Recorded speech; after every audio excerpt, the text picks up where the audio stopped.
DJ Sam, I see you still jamming. Beyond the intro, still jamming. Yeah, the music, it's nice, it's nice, it's nice. Yes, good evening once again, and welcome to another episode of Caribbean Feedback. My name is Curtis Henry. I am your host and moderator for this evening's show. We have a lineup. Of some intelligent minds joining us this evening. I'm telling you all, I can't wait to hear what you gentlemen have to contribute to our show this evening. First, as we begin, what I'd like to do is to have everyone introduce themselves, tell us who you are and what it is you do. We have one lady in the house with us this evening, so we are going to yield the mic to you, my dear. Miss Karin Forrester, please introduce yourself. And rightly you should yield. Anyway. Hi, I'm Karin Forrester. I represent Bantu Creations. Bantu Creations offers beautifully made, African-inspired, lightweight, handcrafted, one-of-a-kind earrings in some great colors, shades, and sizes. Don't let the large sizes fool you. They are lightweight. You can find me as Bantu Creations on Facebook and on IG. That's Bantu Creations with a K. Back to you, Mr. Henry. Thank you so much, Miss Forrester.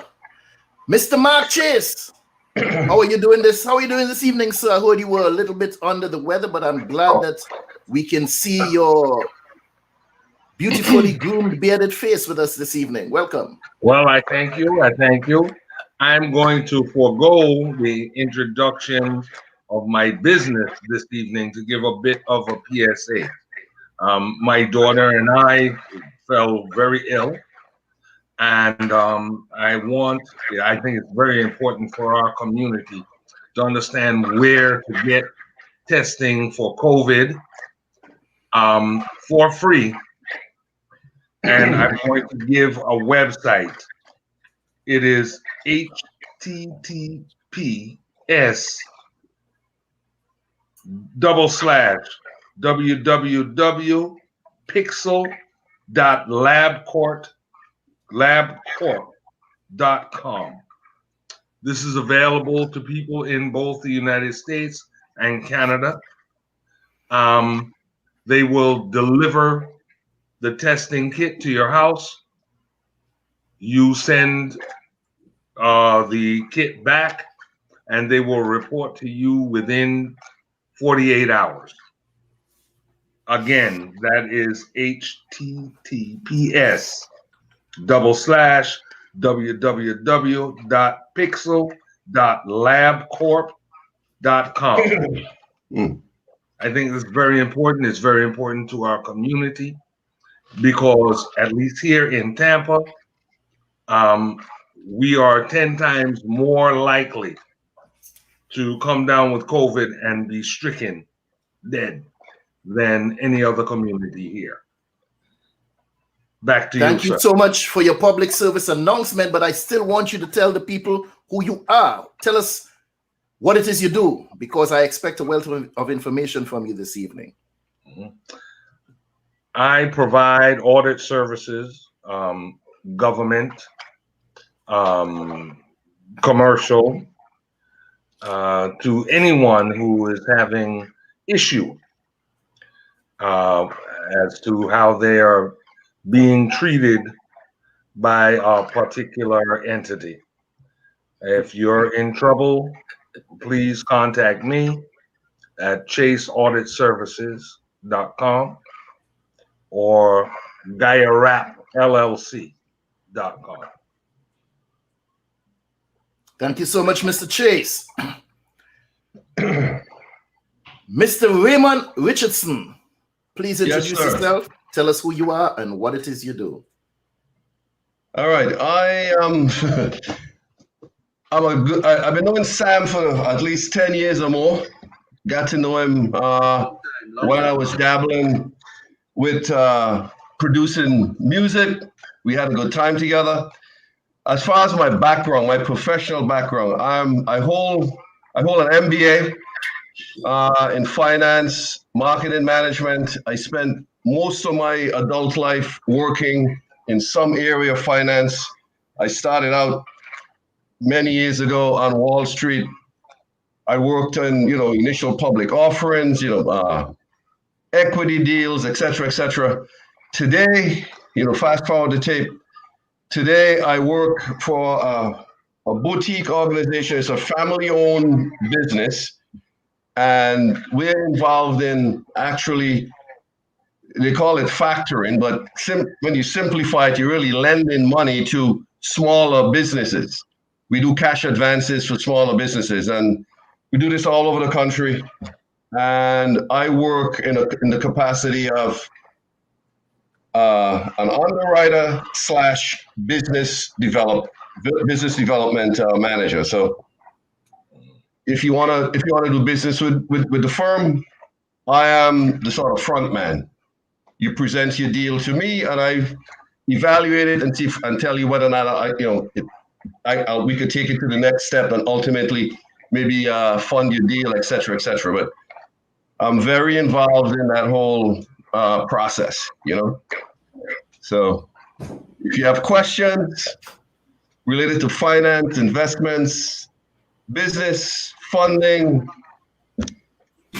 I should be able to, shed some light. All right. Thank you so much, Raymond. No worries. Mr. Archer, one of our founding members. Yes, Kindly introduce yourself. Tell us who you are. What it is you do. I think we start off a little bit really quiet. Everybody's sitting down, relaxing, like you all had a rough day. So we need the show to be a little more rowdier. Not like Morton Downey show. Not that rowdy. Just a little something to that I could feel nice drinking my little coffee on the side. I'm Sam Archer. I hail from Musilog.com. It's an online publication, and we deal with music, entertainment, and culture. And I'm also a recent author of the book Hybrid Executive. And I have a very interesting announcement. My birthday is next week. I'm not going to age myself on the show, but on Wednesday next week, I have some new music. I'm going to be releasing a single. So those people who've been bothering me for a very long time, stop bothering me, because next week you're going to get a new song. You all could shut up and leave me alone after that. But I want your support. So smile and support me. I feel like Eddie Murphy on Saturday Night Live. Buy my records first. You know that joke? No. So my favorite part of the show is we're going to do the episode count. And who is ready to do the count with me tonight? Let's see how many people are ready. I see Karin is ready. All right, we're going. 10, 5, and 2. Episode number 27. That's right. That's right. Congratulations, people. Persistence So seems like just yesterday. Yes, man. Yes. When did you start the show, guys? What? How long ago? This is your 27th episode. When did you start? 27 weeks ago. 27 weeks ago. All right, I got you. Okay. Non-stop. Okay. Yeah, count back. Okay. It's 1 week. Okay, 6 months. Got you. Boy, I just see I see something pop up here, boy. We had to bring them on the screen. Lord have mercy. Are they ready for this? Run it. Ay, ay, ay.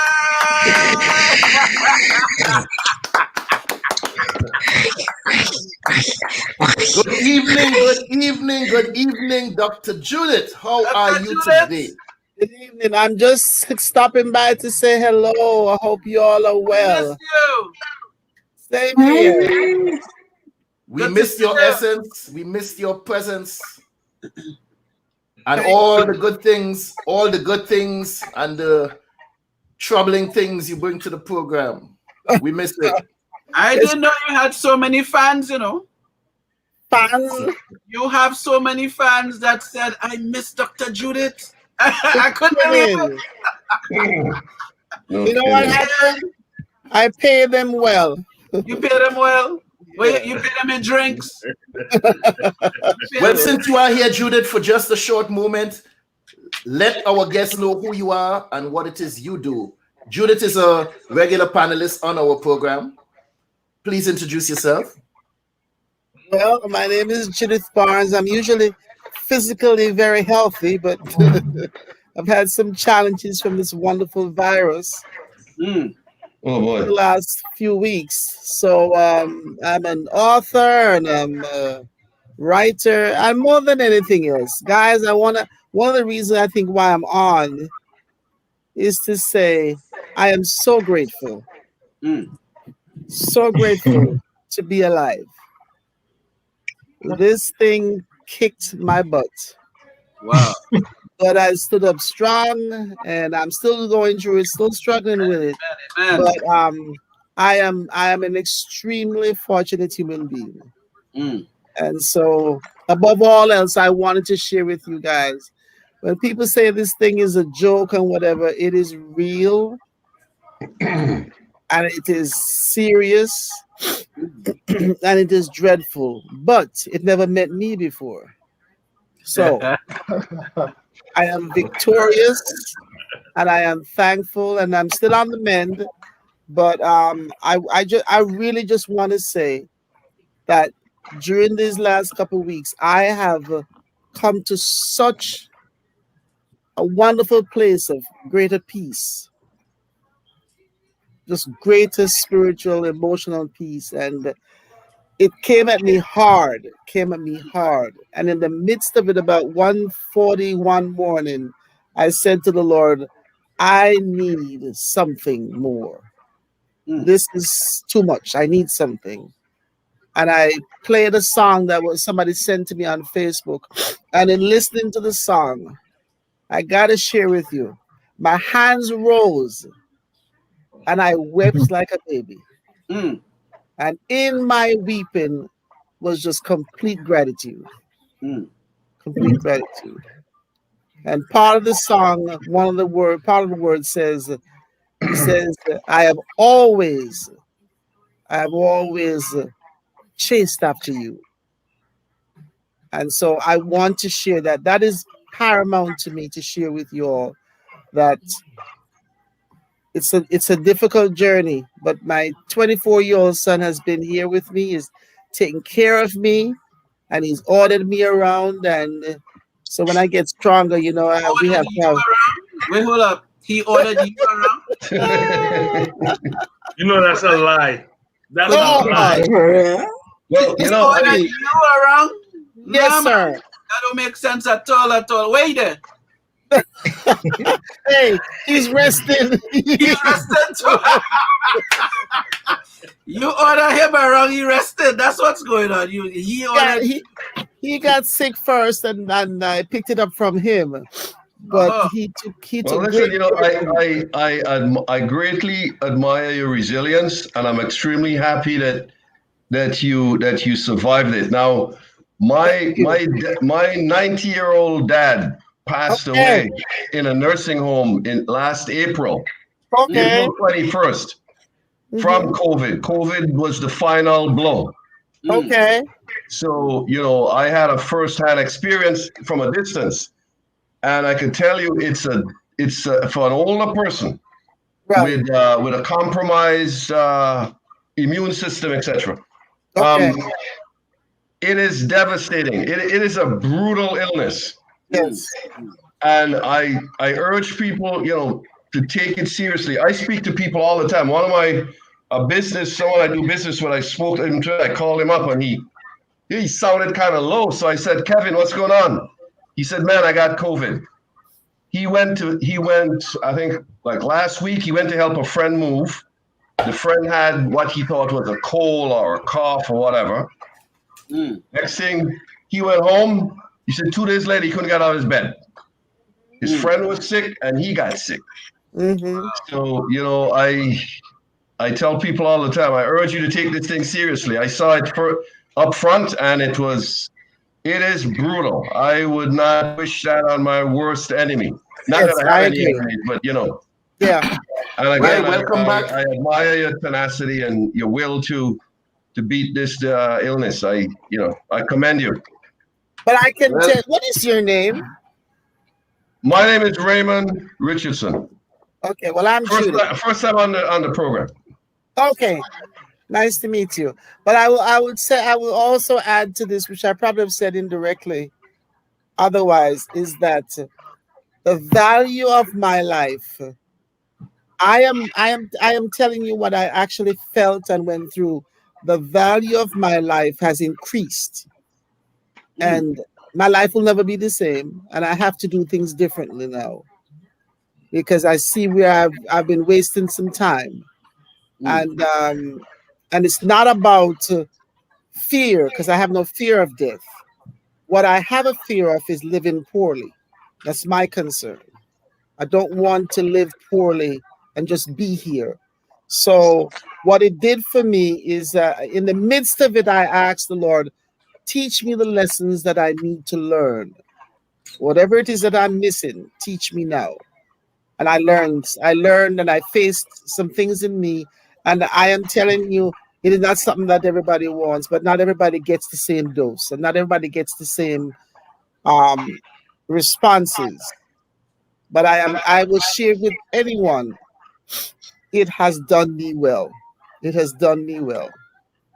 So, well, Dr. Judith, I am happy. I am happy that you are here. I am happy to see you smiling. I am happy to see your face, to hear your voice.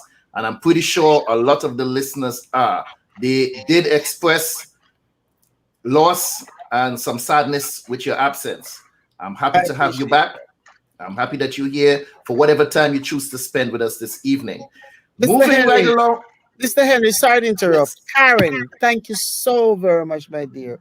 Thank you for the email you sent me, and an awesome song. Thank you so much. It does my heart well. Thank you. You're welcome. Yes. Amen. Amen. Yes. Our next guest on the panel this evening, Mr. Bernard Campbell. Could you please introduce yourself? Thank you, Mr. Curtis Henry. As he mentioned, I'm the one and only Bernard Campbell. Who is this Bernard Campbell? I'm a real estate investor. I'm also a real estate agent as well.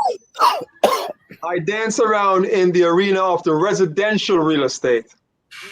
I do some commercial personally for myself, but mainly on the residential side. I do a lot of wholesaling, a few flipping, and my thing is really buy and hold property for cash flow, long-term wealth.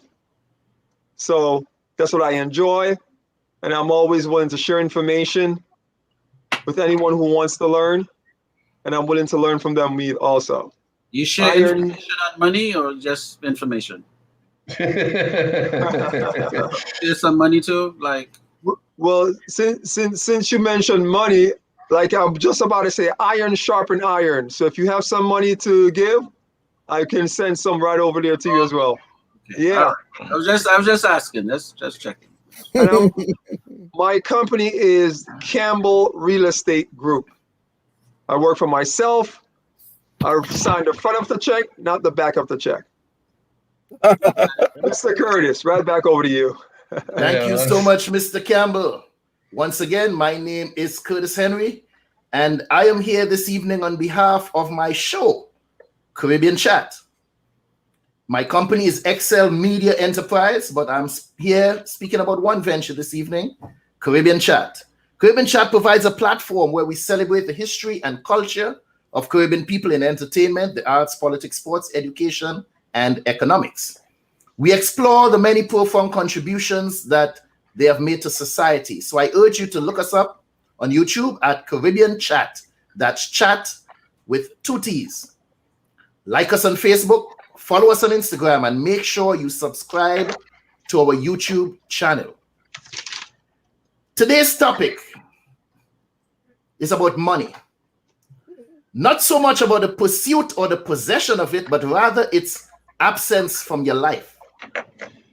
Where finances are concerned, there was a regular theme in my household growing up as a child. Certain phrases that were constantly repeated, and I believed them to be factual. I don't know whether or not my grandmother knew the poisonous effect it would have on my psyche, or how it would help to shape my financial future. She often said that rich people were evil. And I believed. I believed that if I should choose to pursue riches, that somehow I would be depriving someone else of something.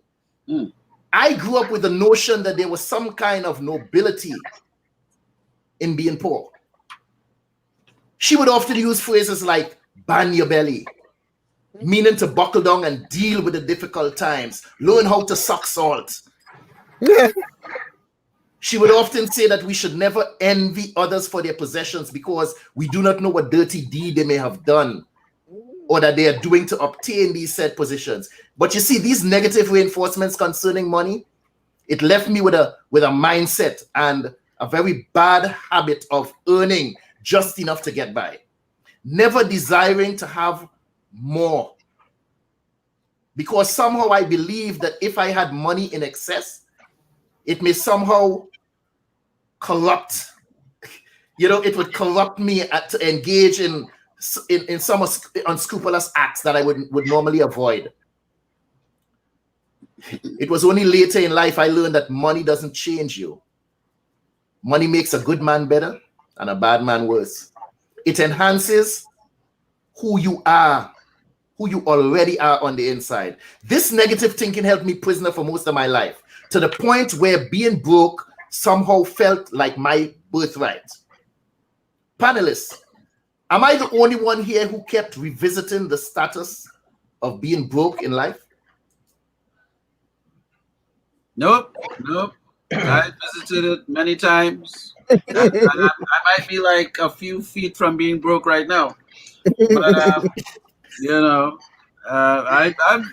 a PhD platinum card member in, but I'm staying a few feet away from being flat broke.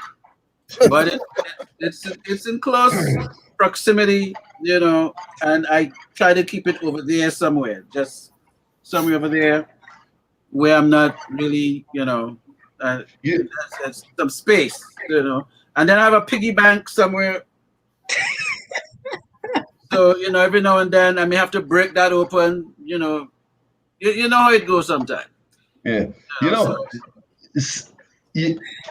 I think your early orientation towards, personal economics and money has a profound effect on where you go as you become an adult, and what was said just now rings a bell. I mean, I grew up with my grandmother in St. Vincent, and we were not poor. We were not poor.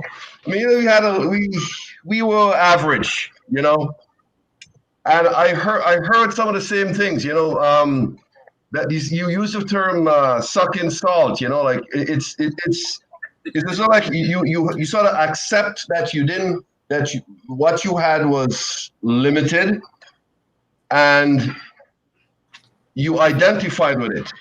So, taking it to the next level, obviously, was something that, you had this sort of inhibiting block in front of you that you thought you couldn't get over.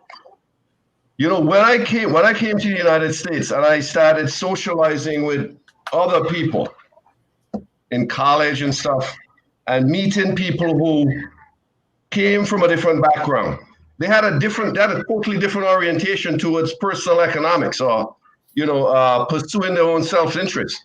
They had less limitations on what they thought was attainable personally. And I think when you program those limitations in your head from early in life, you manifest it. With your behavior, you make decisions that leads you to that point. And it took me a long time to sort of piece that together, because a lot of times I remember people telling me, you know, man, you're selling yourself short, right? You're not really maximizing your potential. You're not really monetizing what you're capable of. You know, you could do better. And you say, well, you know, you're making enough money to have a decent place and drive a car. Maybe that's enough for you, you know. But it's what you want. I think this country, you could get what you want. I mean, it's not always easy, but you have to want it. You know, because pursuing your own best interest is something that you have to have the discipline, the will, you know, to do it. No amount of lecturing, or, you know, you could listen to all these self-help guys on television, on the internet, and read all these books, and all these how-to books. You know, every day I get tons of emails from people saying, hey, you know, I know what the next best thing is. And if you want to know what the next best thing is, you have to subscribe to my literature, and I would inform you, and hopefully you would, you know. But lemmings do that, you know. You can't be a lemming, because you get clubbed over the head. You know, you got to take the initiative from within. Hungry. But do you think that too many or some people paralyze themselves by taking in way too much information, reading book after book about getting rich, listening to 6 different gurus on YouTube, and never ever get off the starting line? I somehow equate this to like attending 3 different colleges at the same time. Right. It's about doing. You got to implement it. You know, it's about doing, and it's not you listen. I invest in the stock market, and I've been in this business for a long time, right? And I tell people all the time, I say, listen, there is absolutely no formula, no book written anywhere that says, hey, listen, this is the holy grail of how to get rich or how to succeed financially or whatever. And if you follow it verbatim, you know, it happens. And then the next, you go down the list, you go down the list, and you see there's another guy with another book, you know, how to do it another way.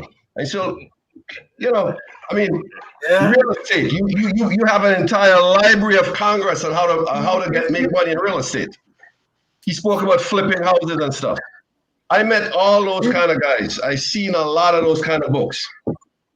And the gentleman would tell you, you know, you got to go out there, walk the streets, look at the listings, you know, make decisions, take the risk, and actually do it.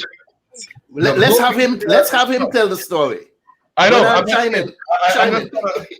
I was actually trying to bring him into the conversation. Yeah, but let's hear you chime in, Bernard. Yeah. Talk about that. So what you asked 2 questions. Which one would you like me to answer? I know you mentioned something about the store that our parents sold us, or the environment that we're in as young men, kids coming up. I think the story that you just mentioned, I think I can relate to that. I heard the exact same story. I heard my dad said things about Jews when I was a kid. You know, wherever Jews are is poverty and suffering happening. Money, they're money hunger. They have all the money. I heard it all. I heard things like that. And okay, give me a minute. My computer's about to die here. Uh-oh. One moment. Stay alive. Yeah. Let me plug it in. Give me a second. All right. I think he's on battery power. Okay, right. So sorry about that. So I heard the exact same story, and I learned one thing: you don't know what you don't know. So my dad spoke based on his environment, right? And we all heard this. If you're hanging around with people that have bad information, you do have bad information as well.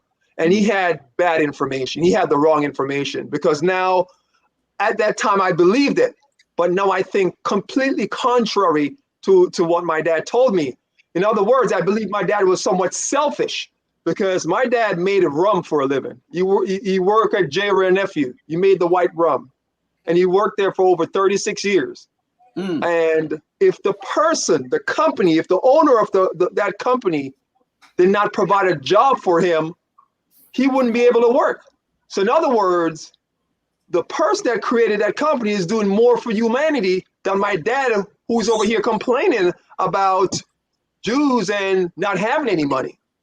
So in other words, that's why they say poor people are somewhat selfish, because they're complaining, but they're not doing anything for humanity, right? That's what I heard. And I know some people do have it hard, but I can tell you that I think contrary to that now, it's the complete opposite. And they just had the wrong information. They had bad information, and they're around the wrong people.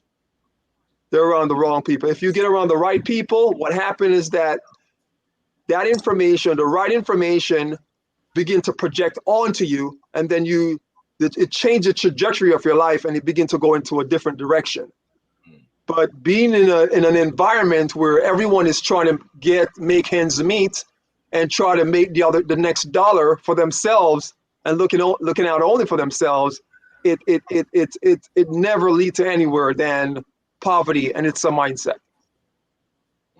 To answer the first question, and the second question was related to, what was the second question? Financing, real estate, that type of thing you were asking? Tell us, yeah, as Reggie was saying, people need to get up and participate in things like this. So I believe this is your area of expertise. So why don't you give us some information? They call it, why do you refer to property as real estate? Because you can touch it, you can feel it. If you buy a stock in UPS, you're buying a share in the company, so you don't even own the let's say you purchase something from, for example, a company like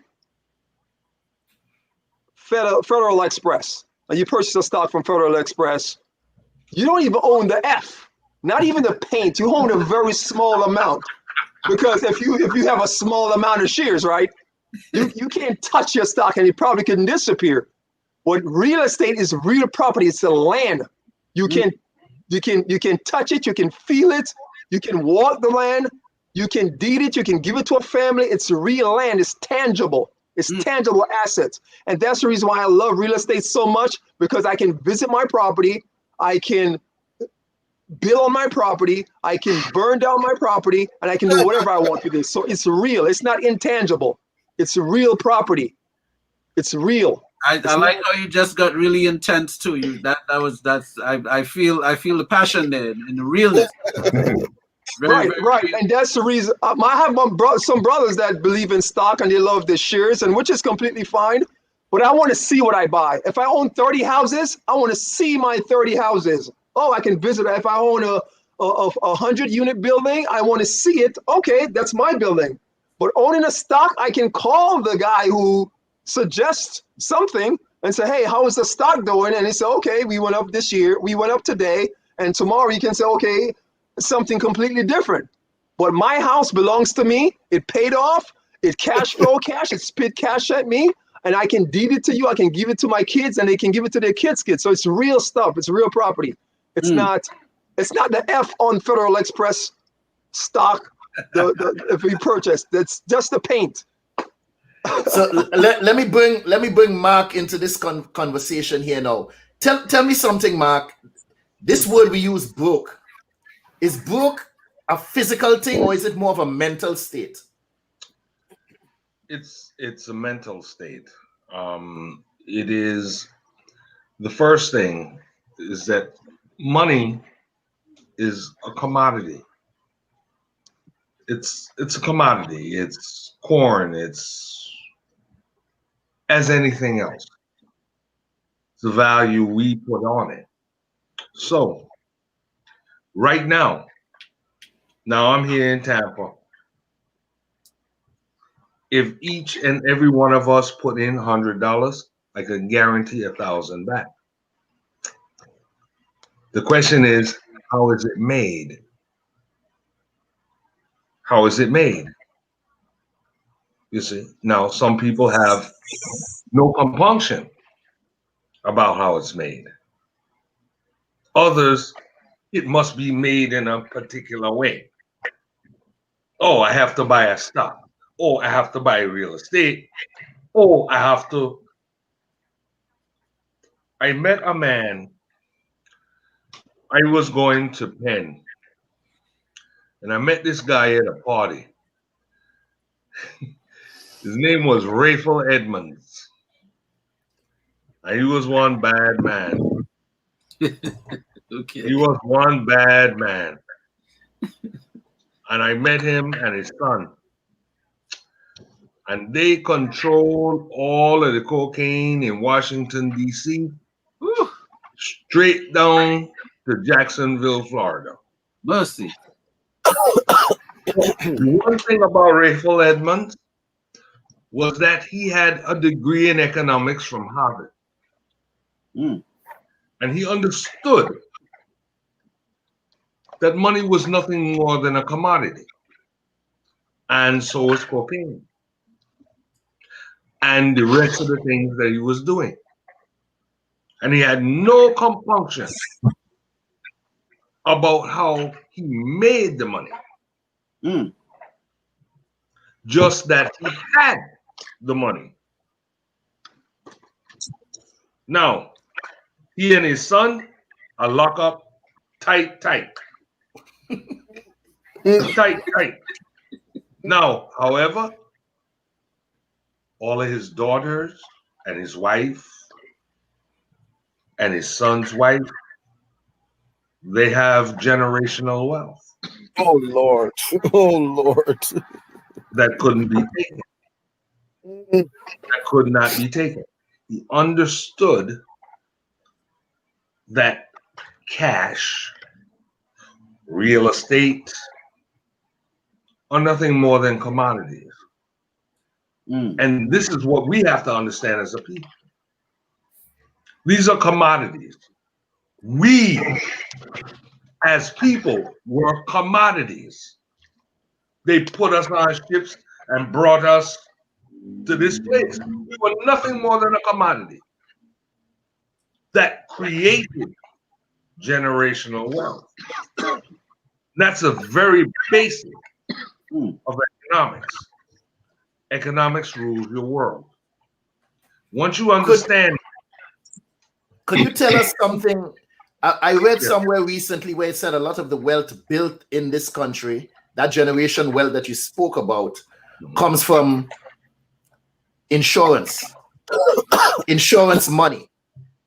Could anyone speak on that? A lot of us, I suffered with this for some time, not wanting to take out life insurance because somehow it seems like you're planning for your own death. You know, why do I need life insurance? I'm 30-something years old. Why do I need life insurance? I'm 40 years old. Now you get up there to 60 and you start saying, wait a minute, if I dead tomorrow, I'm leaving this burden on my children to bury me. I've seen situations here in Florida where people have to sell t-shirts after a loved one passed. Is health insurance a good way to secure that generational wealth, passing on something to your offspring? You said health or life insurance? Life insurance. No. Could I comment? Could I say something? Or you? Anyone. No, go on, Reggie. Look, when you talk about wealth accumulation, right, and wealth transfer, first you have to build that foundation, and you have to accumulate this wealth. How do you do that, right? You invest. Broadly speaking, you invest. Now, the first layer of your portfolio is the security layer. In that layer, you would have insurance, you would have savings, you would have your emergency money, you would have government securities. the very next layer on the pyramid, you start talking about equity. Equity meaning shares in stocks, real property, right? Then you go to the other layer. Then the risk and return starts getting higher. Now, when this portfolio, if you will, is completed, there are ways to transfer that wealth legally. You know, you have an estate, right? And a lot of insurance people will tell you that the very genesis of an estate is insurance, right? Because that is the foundation layer on the investment pyramid. You can think of it just like the food pyramid. You've seen food pyramids all the time, right? The basic foods you eat, et cetera, all the way up, right? The food classes, it's the same thing. You have asset classes, right? On this pyramid, and the base of the pyramid is the security. It's the foundation of the house.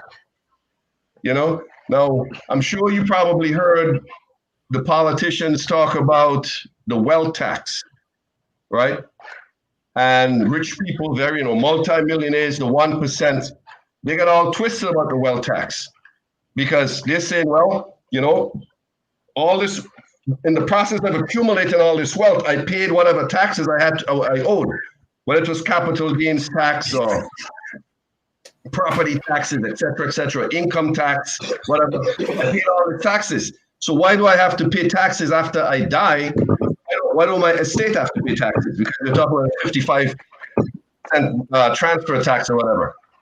And there are ways to get around that too. There are ways.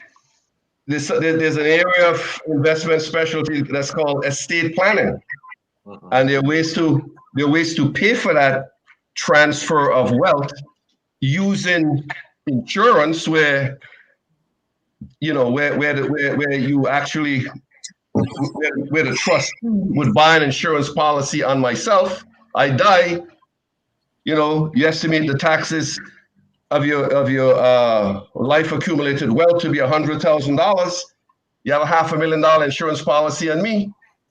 The insurance company, the insurance policy pays the government, and my $10 million portfolio goes to little Sammy, my son, my adopted son, Sam Archer. Wait, how much is that? 10 million. 10 million? I have 10 million. Yeah. But essentially, all I'm saying is that man, I stay on to you. Yes, but like I said, it's the. Is this hypothetical? The process, Is this and there's. Yeah? Is this hypothetical? Yeah, it's hypothetical, but it's coming from the heart. It's coming from the heart. Hold on, I see Karin. Karin is trying to get in here. We haven't heard from Karin so far for the evening, but I find it a bit. Hold on, you never experienced this thing called being broke, did you? No, you never experienced that, Karin. Talking to me? Karin. Oh, okay. Okay, I just wanted to interject before I answer that. It is wonderful to intellectualize all of this, and you could do it for hours on end. But the premise of this show is to do a backyard conversations. Let's keep this thing a little bit realer. Before you can make all of this wealth in the variety of venues that you've discussed so far, you must understand what brought you to the place where you are flat broke. You must understand what brought you there, assess that, and get out of there with the tools that you're talking about. No one has addressed how did you get to be in the position you're in. And it's not just family situations, it's poor management, but let's address what got you to the point that you are flat broke. Yes, Mr. Henry, I've been there. One of the things that got me there was a really bad case of depression. Okay. I got to a point where I couldn't find enough money to send off an application for a scholarship for school. That's how flat. That's how bad it got for me. That's when I knew I was like rock bottom at that point. Prior to that, I was highly successful, making money, all of that. But a lot of the source of our problems is emotional, whether it's situations from family or some things that a lot of it we've created for ourselves. A lot of obstacles we've created for ourselves. So that is something I'd like to people to address as well, rather than just the machinery to get out of it. We have to figure out how we got there before we can address the steps to take. Are some of these should I call them vehicles safely? You've worked in corporate America where you have your 401, or is it still 4? Is it like a 201k now? 401k, Oh, 403b okay. if you're working for yourself. How safe are these machines in this day and age? That should secure someone from ever identifying themselves as broke, shouldn't it? As we said, broke is But a is mental it thing good, first. is it good to claim being broke though, or It's a mental thing, because you can get out of mental, any right? situation you put yourself. Yeah. So How many times I'm agreeing with you, Sam. How many times I can bet each and every one of us here have been in a situation where a friend or family member asks us for some money, and maybe to avoid giving them, or maybe you just don't have it, but what do you declare? I am broke. And I've often said this: I am are two of the most powerful words in the English language. You have to be careful what you put after it. And by continuously proclaiming that you are broke can keep you in a state of being broken. Yeah, that's so true. That's so true. I believe it's a mindset, and what happened is that when folks have that mindset, they continuously telling themselves a story. They continuously playing back that story, and they keep saying they're broke. And if you're overweight and you want to lose weight, you don't want to continue telling yourself that you're fat. What you want to do is say affirmations and positive affirmations, things like, I am slim, I am 100 pounds, and I'm happy with my weight, even though you might be 250. So you have to somewhat turn it around and try to tell yourself that story of, I'm 100 pounds and I'm happy being 100 pounds, even though you might be 250. And that's where the law of attraction comes in, because I believe the law of attraction works. And then once you begin to do that and you tell yourself that story, you start to gravitate towards the things that will get you to that 100 pounds because you believe it. You probably start eating healthy. You start Googling information. How can I lose 100 pounds, 150 pounds if you weigh 250? So it's a story. So you have to change your narrative. It starts right here. You have to change your narrative. What I found that a lot of folks, as I mentioned before, and I'll continue to say it, because they're operating and living their life around people that's constantly singing the same song, I'm broke, I'm broke, I'm broke, instead of saying I'm rich, I'm rich, I'm rich, because I never hear folks that's broke say they're rich. But if you get up every day and say, I'm rich, I'm powerful, I'm successful, and say this every day and believe it, and then back it up with action, right? Because you can't think your way into right action, but you have to act your way into right action. Because thinking about the thing, you can think about it all day, but if you don't act your way into the right action, nothing is going to happen. So it starts up here first. You change your narrative, you change your story. And I'll tell anyone, even a guy on the corner. When I went on the corner, I told guys, listen, you can actually flip a property over there, wholesale it. You can get a buyer. You could go find a seller that wants to get out of their property and find a buyer that wants to buy their property, and then be the middleman and then create a spread between the transaction and make $40,000. You're making way more than you selling drugs on the corner. And they would say, really? They don't know, but they don't have someone like me who's playing in a different arena, who was once broke, but now figure my way out how to get away from being broke and get on the right track to possibly having a significant amount of wealth. They don't have that. They have folks that's all singing the same song. And as long as they stay in an environment and they keep saying, I'm broke, broke, broke, it's going to be hard for anyone to go anywhere. They're just going to stuck in the rut and wallow and die in their own mess. Dr. Judith, Yes. Dr. Judith, what it is that keeps poor people poor? Well, listen, I think everybody has said it in their own way already. It's most of our lives is a mindset. Most of our lives is what we heard growing up, the environment that we are in. But something that Karin said that I want to deal with is that we have to look at life and find out, first of all, why is it that we want wealth? And before we get to the point of why is it that we want wealth, what is wealth to me? It's different for everybody.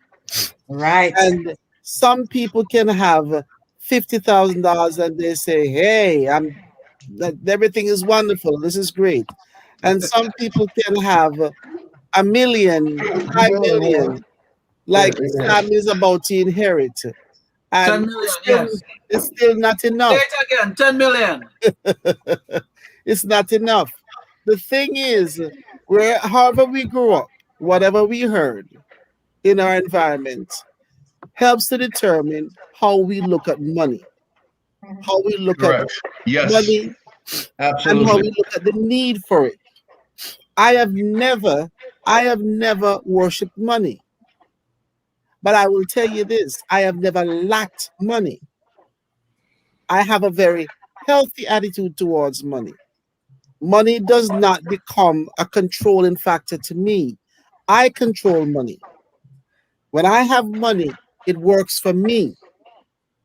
I don't get money and decide that I'm going to do this and this and that with it, thinking that I know how to manage it. Because in all honesty, we really don't know a lot of what we're doing. I think Bernard said something earlier about learning from others.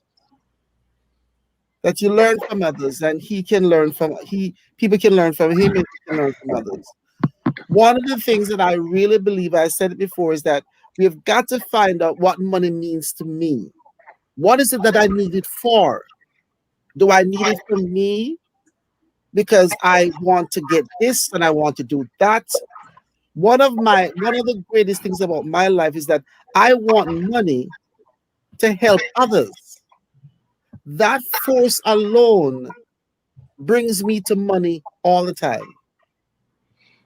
Just the desire to help others. Question, Doctor. So before you had this affirmation about money, was there a point where you didn't have that affirmation and there was like an experience that said to you, I'm going to adopt this new affirmation or this new path to think the way that you need to think? The word affirmation is very powerful and people use it a lot. And I forget the name of the guy who wrote this book. He's Asian. Poor Daddy, Rich Daddy, Poor Daddy, whatever. I'm familiar. I'm familiar with him. Yeah. And there are a lot of books out there. I don't ascribe to any of them. That's right. Poor Dad. Thank you. I don't ascribe to any of them. The truth is that they're all trying to make some money. That's the bottom line. And I think Raymond said it earlier. We have to be careful. We have to be careful. We follow this and we follow that. I'm going to do. What is it that I want money for? What? And some people remember this. Some people only want money because they never had it. You understand what I'm saying? Some people only want money because their granny never had it, their daddy never had it, and they want some. So the truth is that until we can figure out why we need money, what money means to us, it's like, to me, it's like fool's gold. It's a waste of energy. But I can tell, in response to what you said, my life changed financially when I started understanding, to a certain extent, what in terms of what Curtis said, money is not a problem. Money is not a curse. The Bible that I believe in says the lack of, when it said the love of money is the evil. Money is not an evil problem. Money is not evil. It's the love of it that makes it a problem. So when I started understanding those things, and I didn't understand them until maybe about 20 something years ago, money will never ever be an issue in my life again. Because I know its position. I know the power. So the thing is that if people want to have wealth and they want to have more than just paying their rent, when you tell people, when I can literally tell people how to save money, and not just save money to say, well, I got $50 in the bank. When I can literally tell people that, then they look at me like, what are you talking about? You know why they get shaken up? Because I'm talking about discipline. People do not want to be disciplined. They want quick money. They want to buy the lottery, and they want to buy this, and they want to buy that. So what is that, Raymond? Discipline. No. Before when Sam called me yesterday, and he gave me some general parameters. So usually I don't like to do anything unless I prepare for it. So I said, well, let me write down some talking points. He's talking about money and all that and savings. And I said, what's the bottom line here for all this stuff? And I wrote it out here, discipline. I don't know if you could see it. I wrote it, discipline. Because without that, nothing happens, You see, I tell people, if you learn to be disciplined in how you buy your groceries, the problem is that people don't like foundational information. They want that is absolutely true. They don't want I'm telling you, that's absolutely true. Yeah, they want the quick answer. So I have to say, listen, I'm going to tell a story. I probably shouldn't. Tell a story. The statute of limitation is done with this. When my second son, I found out Christmas Day that my wife was pregnant with my second son. And we had $1 over lunch money in the house. We had just paid the rent, had moved from the Bronx down to Washington, D.C. I had this nice government job that I was going to start the next week. But we was broke like hell. And, my wife is crying, and I didn't know what to do. So here I am with this nice Ivy League education, but two fists like this. I said, hold on. So I walk out onto Independence Avenue, Southeast, in Southeast DC, and I look for the biggest fucker that was dealing whatever he was dealing in Dodge City, DC, and I bust his head open. And he said, what do you want? You want my stash? I said, no, I want your cash. I came back to my wife. I said, well, I think we rent paid for at least 3 months and don't have to worry about nothing. Now, I say this because the statute of limitations is long done.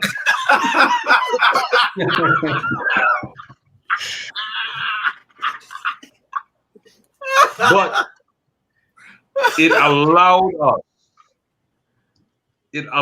us to do things, as everyone would say, proper. We were now proper. I go to work, I could take the metro to work, and I could drop she off at work and all of that. All right? Money is nothing more than a commodity. All right? And I know nobody told me success or nothing. They told me get an education. But the one thing my father told me is that in a pinch could work, and it worked out well. It's, you know, Let me we talk. can put all Mark, you the said something platitudes interesting to there. work. Let me talk for a minute about morality and about pride.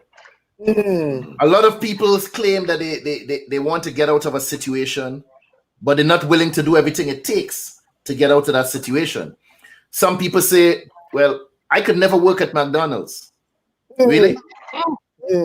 Really? I heard Les Brown tell the story where he said, oh, the guy said he would not work at McDonald's. They only pay $7.50 an hour. And he said, no, they only pay you $7.50 an hour. And they're executives in McDonald's. They're not making $7.50. So you have to look beyond certain things. Some people look down upon certain jobs and they don't want to work. I don't want to do this and I don't want to do that. And they never lift themselves out of situations because of pride and because of ego. How important is it, Karin, for us to put aside some of these things that are holding us back and do whatever it is necessary to pull yourself out of these rough places? I say do whatever it takes to get yourself out of this situation before depression or something far worse hits you.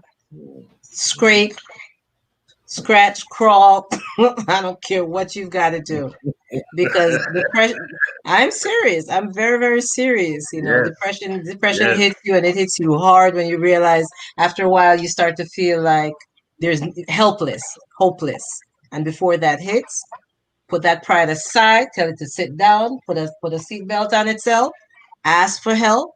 Somebody will respond. If you've been a good person in life, somebody will respond and give you a little help out, you know, with some little portion to help you propel yourself. Somebody will help you. Curtis, Yes. in 2014, I lost my home. Repossession. I decided to let them repossess it instead of short sale and all the rest of it. And I ended up having a job working about 20 minutes from where I lived. And part of the job, I cleaned an office. I think it was some kind of real estate office. And people often, you have a PhD and you do this. And let me explain this to you. Work is work. Exactly. I've never been embarrassed about working. That's foolishness. And I remember getting dressed every other Thursday, put on my nice jeans and everything, and titivate myself. Titivate? Yeah, I like that word. Titivate myself. All right. And I drove 20 minutes away to this place, and I would clean the office. I worked for 2 hours. And I remember one Thursday I was there, and I am very silly. I'm very silly, and I make a lot of, I have a good time. And I remember as I was cleaning, I said to myself, but you know, Barnes, you're not doing bad, you know. You're making $25 an hour. I worked for 2 hours and I made $50. Isn't that $25 an hour? Glory be to God, man. It was a decision I made how to look at that $50. I decided how to look at it. And I said, that's $25 an hour. One Thursday I went and I was working, and remember this, and I said it earlier, and Raymond responded to it. Discipline, attitude. I work at everything as if it means the world. Take pride in everything you do. Everything I put my hand to. And I was working that Thursday, and I was like, I mean, remember when I cleaned this office, I'm talking about $50 for 7 rooms. I never cursed the rooms. I did the job. And one Thursday, I was cleaning, and the owner said he had to leave early, so I couldn't finish what I was doing. They'd already given me the check for $50. I was very irritated because I got paid and I hadn't finished my job. I was very upset. I had the conference room left and the kitchen left to clean. And the guy kept saying, let's go, Miss Barnes, we have to go. Finally, I left. That thing haunted me that whole Thursday night, that I did not finish, but I got paid. And as I was driving home, I was so annoyed. And that Friday morning, I woke up very early. And the Spirit said, go back and finish what you started. And the Spirit said to me, do not go and have the lady that is the secretary there. Don't let her know you're coming, because she doesn't want you to finish the job. She doesn't want you to finish it. So you show up. And when I got there, she wasn't there yet. And the owner was there. Eventually, I ended up inside the building, and I told him I came to finish what I started the day before. I finished the room, I finished the kitchen, and I'm standing at the door of the kitchen, washing up some things. And this lady who prides herself on reading the Bible at 4:30 in the morning stood at the door and she said to me, I would like to know that I could become a woman like you. I didn't say anything to her. I was finishing what I was doing. She went and she came back. You know what she did? She gave me another check for another $50. Glory. The owner gave her the check. On the bottom of the check, it read, for your initiative. I made $100 for work that usually I would make $50 for. And I tell that story to people to boast in the reality that if you are disciplined, if you are determined, nothing stops you. Work ethic is powerful.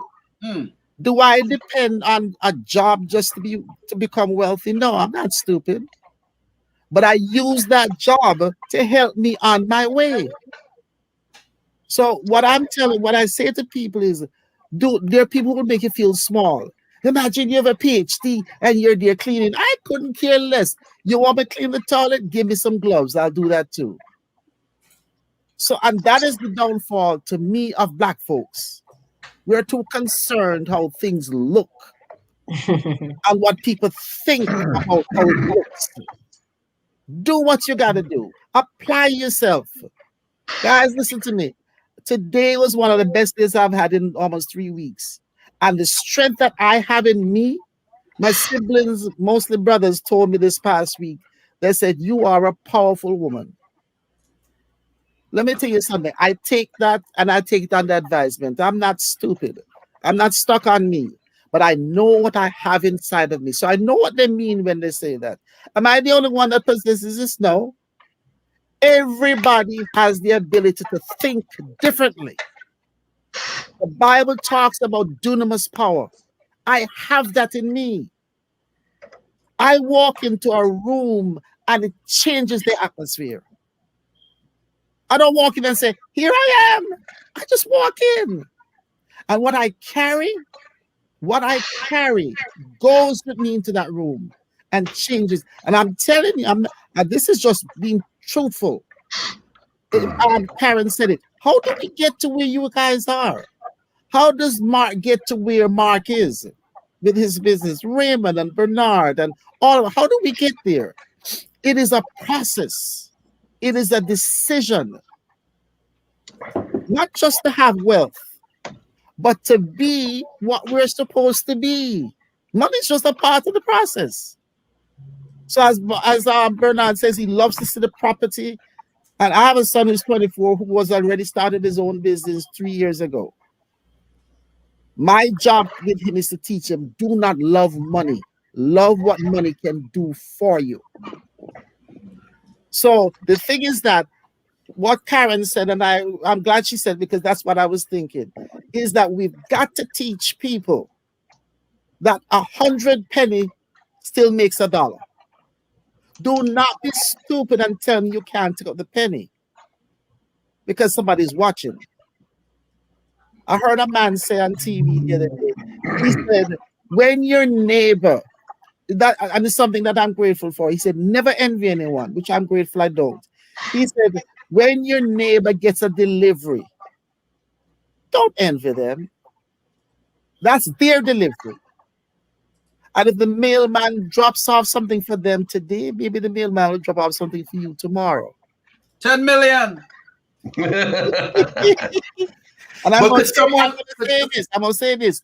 When you wish people well, when you wish, and I'm sure all of you here understand that, when you wish people well, and when you always have something to give somebody, you ain't never going to miss in this life. I promise you, never. You will never miss. Always have something to give. Don't just receive. And people understand those dynamics is a part of making money. You have to have a positive feedback loop. Someone was explaining that to me some time ago. Where you do positive things. You enable someone to do something, and you create what they call a feedback loop. Okay. And it feeds on itself, But you said something that brought something to mind, You have to have what you obviously have is a very strong sense of purpose. Yes. Yes. A very strong sense of purpose. I mean, someone also said, when you change the way you look at things, the things you look at changes. And you implemented and manifested that, perfectly. A tremendous example of how that works. I'll just back up and say this much, right? This is 6 years ago. 6, 7 years ago, I was broke.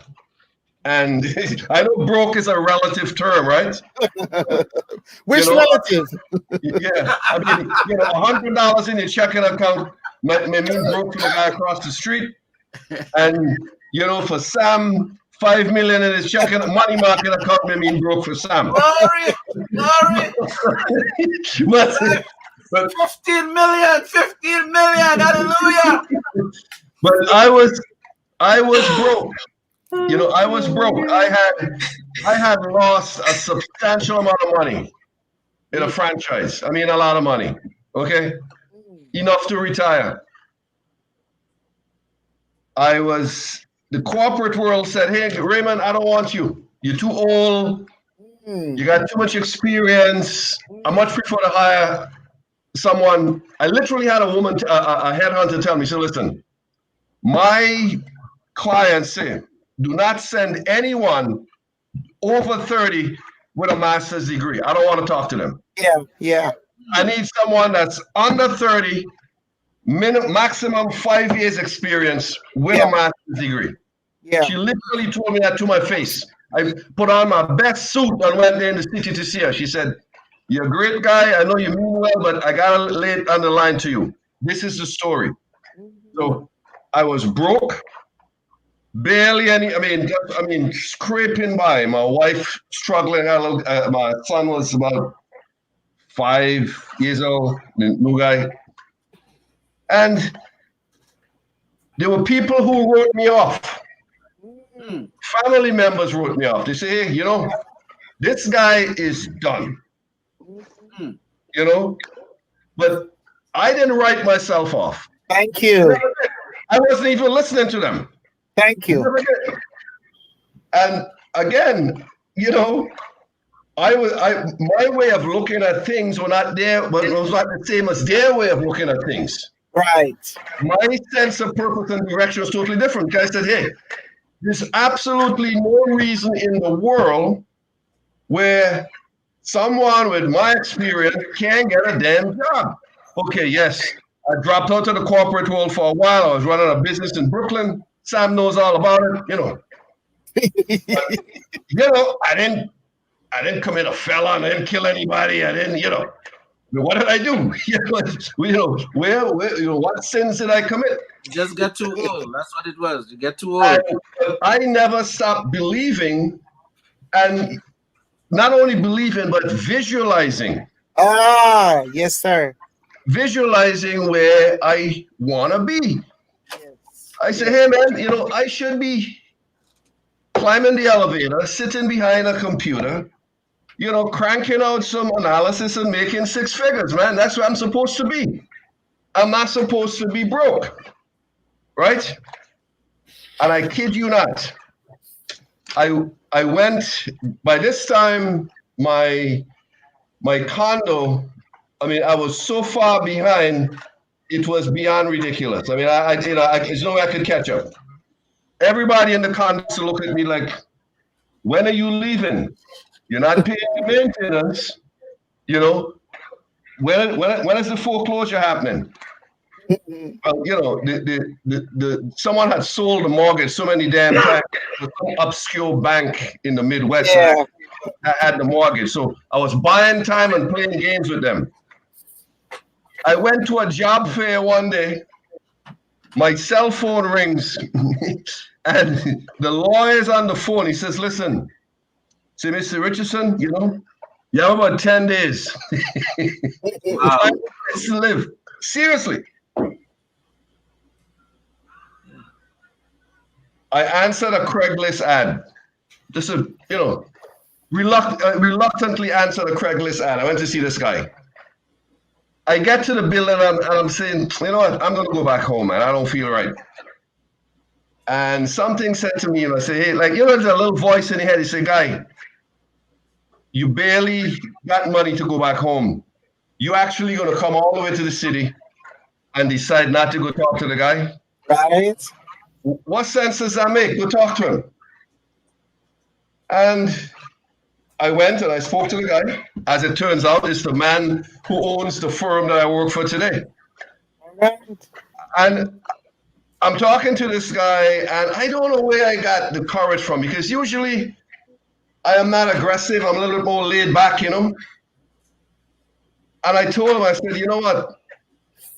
I don't really want the job that you're advertising. I think you could use me for a lot of other things.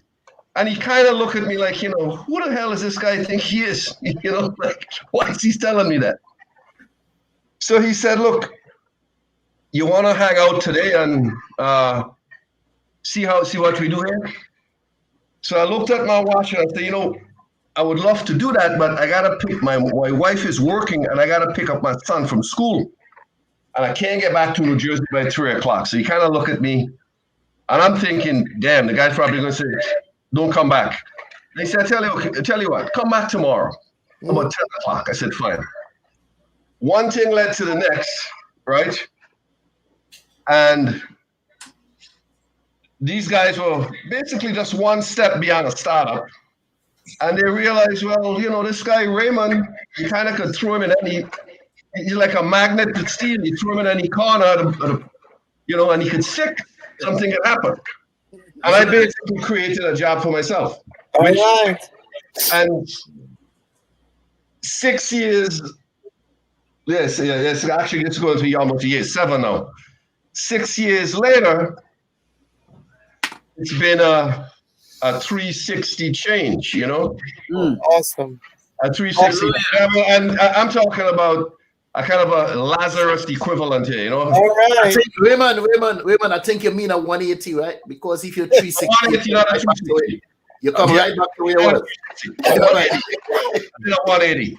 I think we knew he meant 180, but we didn't want to spoil the groove. You know, he was in a groove. I just wanted to make sure that you didn't end right back up where you What I meant is that I made another rotation around the sun. But so let somebody answer this for me. You know, one of the things we tend to do as people, we tend this thing called gratification. Yeah. Talk about delayed gratification. A lot of us can't seem to wait. We spend major money on minor things, not waiting to do the things that are truly important. We have a few dollars and somehow we don't think that this few dollars can grow. So we take that few dollars and we spend it on trinkets, buying cheap stuff, which end up being expensive stuff. Simple things. You know, I'm gonna follow your question with a question. Hold on, what hold is on, hold on, Mark. Hold on. what Like I is said, important? we spend major money on minor things. Mhm. We may think And those I few ask pennies you that we have. again, We may think the few pennies that we have, the few dollars we have, it's not enough to buy a house. It's not enough to buy a car. So we spend it instead of saving it and making it grow. Mhm. Delayed gratification. if How a house can- is not important to you, How can that help the us car is make not important. better financial decisions? Delaying this gratification. If a house is not important to you and a car is not important to you, and a trinket is, you see, it's, man, I keep saying the same things. Economics rules your world. Okay? However, what is important to you is your economics. What is important to you? I want a roof over my head. For some people, that's not important at all. For some people, they can always find some place to go. When I ended up with cancer and I'm living with my ex-wife, in she house, that wasn't cute. It wasn't cute. Mercy. So yeah, Gotcha. it wasn't cute at all. But she was kind enough to me, and I will always be kind enough to her. It's what is important to you.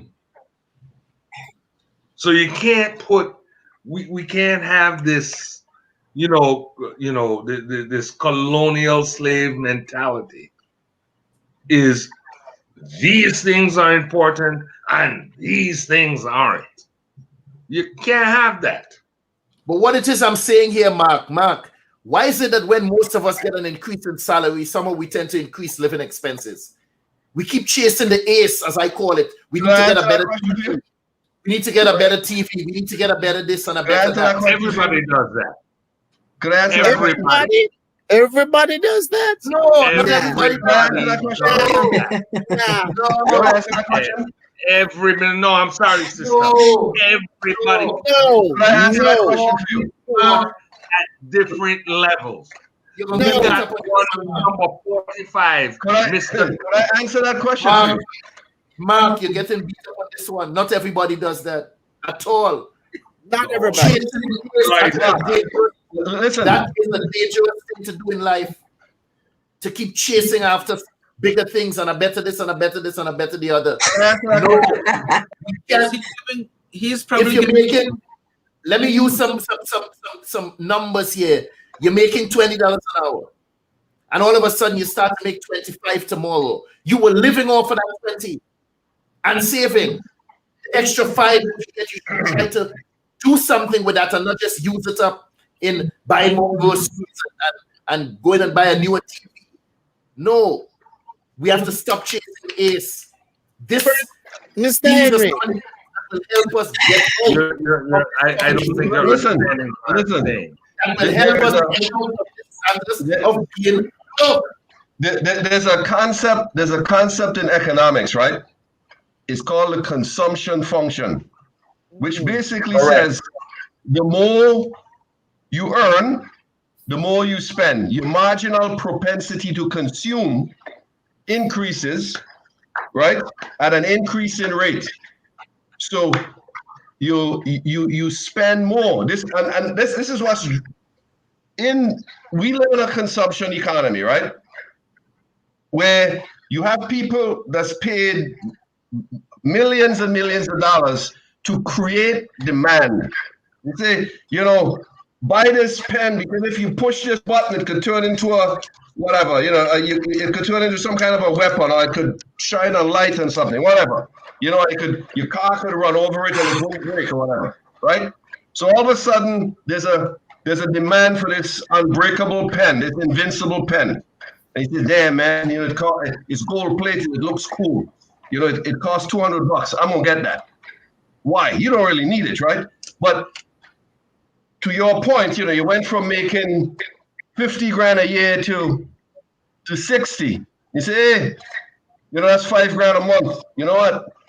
Hey man, I could kick that. I could kick out another $200 instead of saying, well, let me save it, invest it, put it into my, you know, add it to my kids' college fund or whatever you're doing.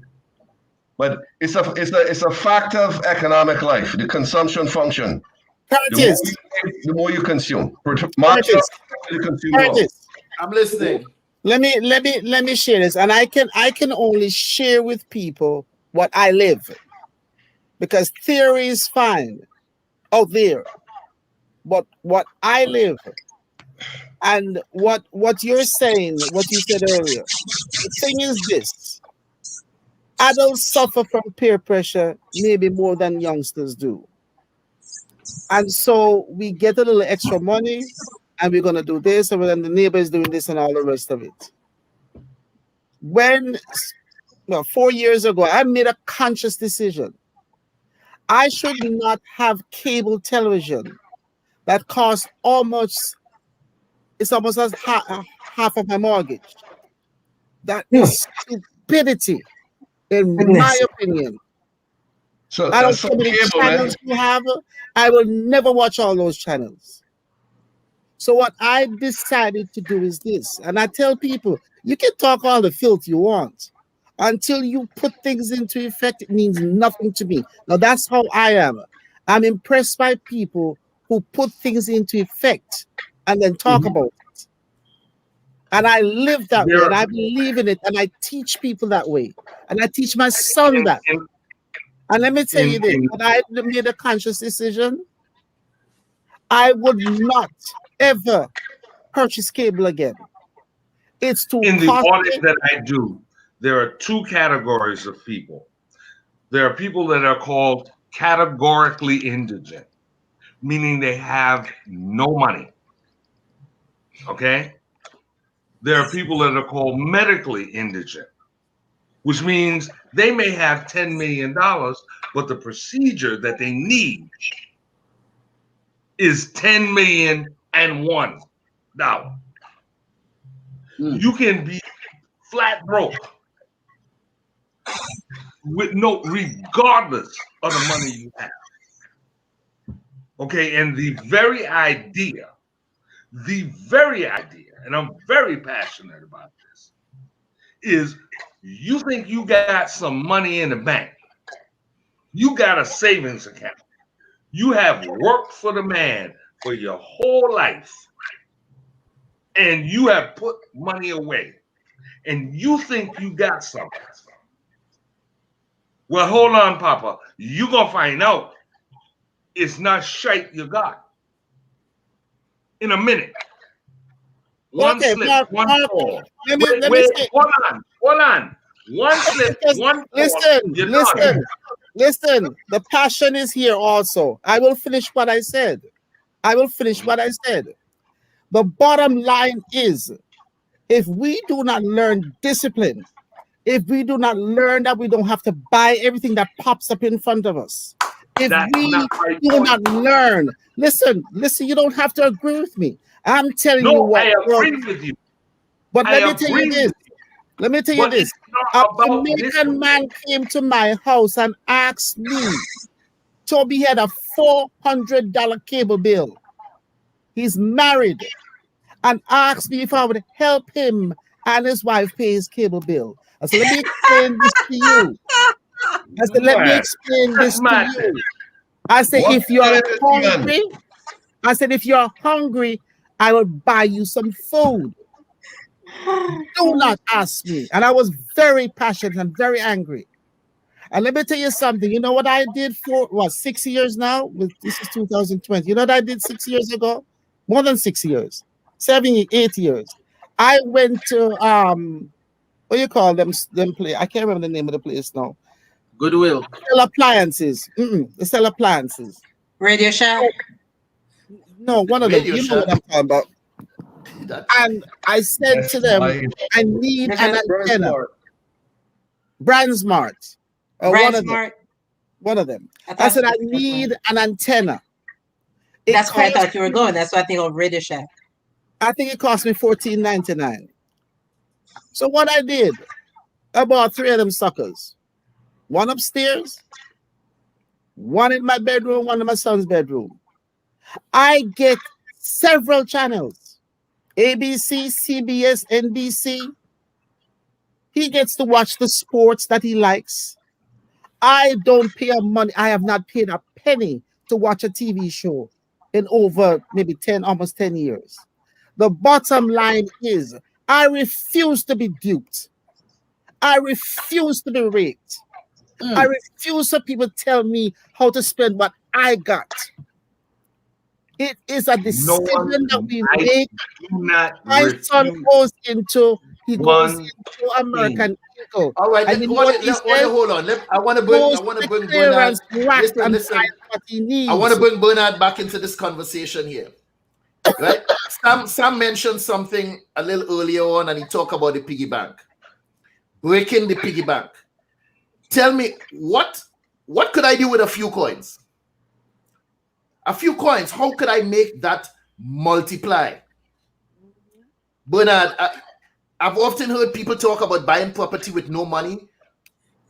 Tell me, for the love of all things great and small, how on earth is this possible? I did. Yeah, you can buy property with absolutely no property. You can keep talking. By the end of the year, in 2 years, you can be a multimillionaire. Here's what I've learned, right? I've spoke to people that's broke. I've spoke to the lower class, people that make just less than $25,000, and the conversation changes. I've spoke to people that make between $42,000 and $80,000, which is the upper class. The conversation changes. I've spoke to people that made $250,000 to $500,000, and I realize the conversation changes. And I've spoke to people that make $3 million, and the conversation changes. So that's the reason why. And I just want to share this with you before I answer your question. That's the reason why, for me, it's about constantly growing and listening, learning, right? Because I have to listen. I realize I have to listen, because when folks begin to say things and it sounds like facts and they believe in it and it sounds like gospel, it comes back to the exact same mindset. What we spoke about earlier is no different from the guy that's broke on the corner and don't have any money versus the person that's making $42,000 between $42,000 and $80,000 and stuck in between that number and can't go any further, or the person that's at $100,000 and can't pass $250,000. Once folks begin to go up in revenue, the conversation changes because their mindset changes, because they begin to grow, right? They begin to grow and understand the whole process and how it works. So we should continue to grow. And I agree with what Dr. Judith says. Dr. Judith says that we have to have the discipline. And basically, discipline is to do something, whether you feel like it or not. Is the days when you don't feel like doing it, you do it. That's what really makes you disciplined. As folks know me, I get up every morning and I go to the gym. I've been training for many years. And that's a discipline that led to another discipline. I became a vegetarian. Not only that, I became a business owner. So I'll never, ever work for anyone. I'm a 1099 guy. As I mentioned, I signed the front of the check. And I continue and I realized, wait a minute, I can't achieve success on my own because no man is an island. So what I have to do, because I surround myself with people, I have to build a team. So Bernard, begin to build a team. Yes, 2 or 3 people, I have 3 people. And my goal is to help those people get up. And while they're going up, they will bring me up along with them. So I build teams around me and work myself out of the team, possibly, and build another team. So I didn't know this, but I'm the very same guy who didn't have my rent many, many years ago. I had to borrow $125. But this information I didn't have. So this information is very important, but I continue to grow. And then as you grow, the more you learn, is the more I realize I was earning, because your income begin to go up. because you begin to bring more value to the marketplace. That's why you end up building wealth, right? That way, right? Okay. Bernard, Yeah. The piggy what would bank. you say? The piggy bank. I just wanted to say that. The piggy bank. The piggy bank question, yeah? The piggy bank question. Go ahead. Answer the question. What could you do with a little bit of money right now? Break the piggy bank. How could we use that money instead of just taking it and going and buying something once again trivial? Hold your question, Karen. I'm coming right back to you on this. Let me finish answer that. Breaking the piggy bank. When is a good time to buy real estate? So many people put this off as I am guilty of this. Forget so many people. As something you do down the road. And before you know it, I look around and I was down the road. Didn't realize I was going down the road all the while. And turn around and realize I had not invested in real estate. When is a good time to do this? With this no money down or with the pennies? You can always buy real estate. You know why? Because Broward County have over 390,000 single-family home and another 400,000 condos, and there is always that one person want to get out of their property. I started knocking doors every single day, hot, soaking wet, drink water and keep going. Found a deal. The house was worth $300,000. The guy didn't want to own the house anymore because his wife died in the house and his son died in the house. All I did was made an offer for $100,000 less. He accepted the offer. I bought the damn property, made $100,000 cash. The thing is, you have to find opportunities. Opportunity is something that stands by silently waiting for you to recognize it. But not too many people are willing to do that. I've been told no so many times in my life. You know that I make over 3,000 calls a week. No, constantly asking for deals. But what folks are doing is that they are afraid to ask. Yes. And if you don't ask, one thing I learned by Jim Rohn said, if you don't ask, answer you don't get. Always be no. Mm-hmm. You don't ask. Karen, Karen I had something to ask you. Now, I was just curious about to Bernard. What would you tell your former self, your younger self, had you the opportunity to say, this is a step-by-step motion that you should take? If you're looking at your former self when you needed that 125 loan, what would you say to that person that you were then? I would have to said, get to this point. Well, at that point, I was not in real estate. I was doing something. I was not in real estate. I was playing in the system. And when I say playing the system, what do I mean? I was working for someone, okay? And I had a CDL Class A semi-tractor trailer license. But when, for whatever reason, they suspended my license, right? Now I can't work because I was playing within the system because I need their license.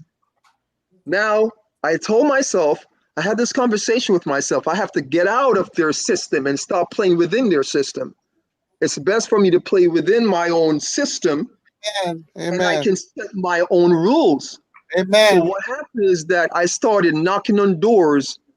I found out about real estate. Someone sent me an email. A lady sent me an email, and I saw it, and I found out about real estate. And what happened is that I found out that I don't really need a real estate license to be a real estate investor. And I started looking for the information. I started going to the library, looking up that information, and realized if I find someone that desperately needs to get out of their house, because there are a lot of folks out there that needs to get out of their house. We just don't know who they are. There are people right now, they just need to get out of their house. They want to sell it. They're on the water, or the roof is bad, so they can't sell it. And that's why you would pass those signs on the street and it says investor, we buy cash only. The guys probably don't even have the cash, but he goes to a hard money lender. The hard money lender analyzes the transaction and would lend you the money. And if you don't pay up within a certain time period, they'll take the house away from you.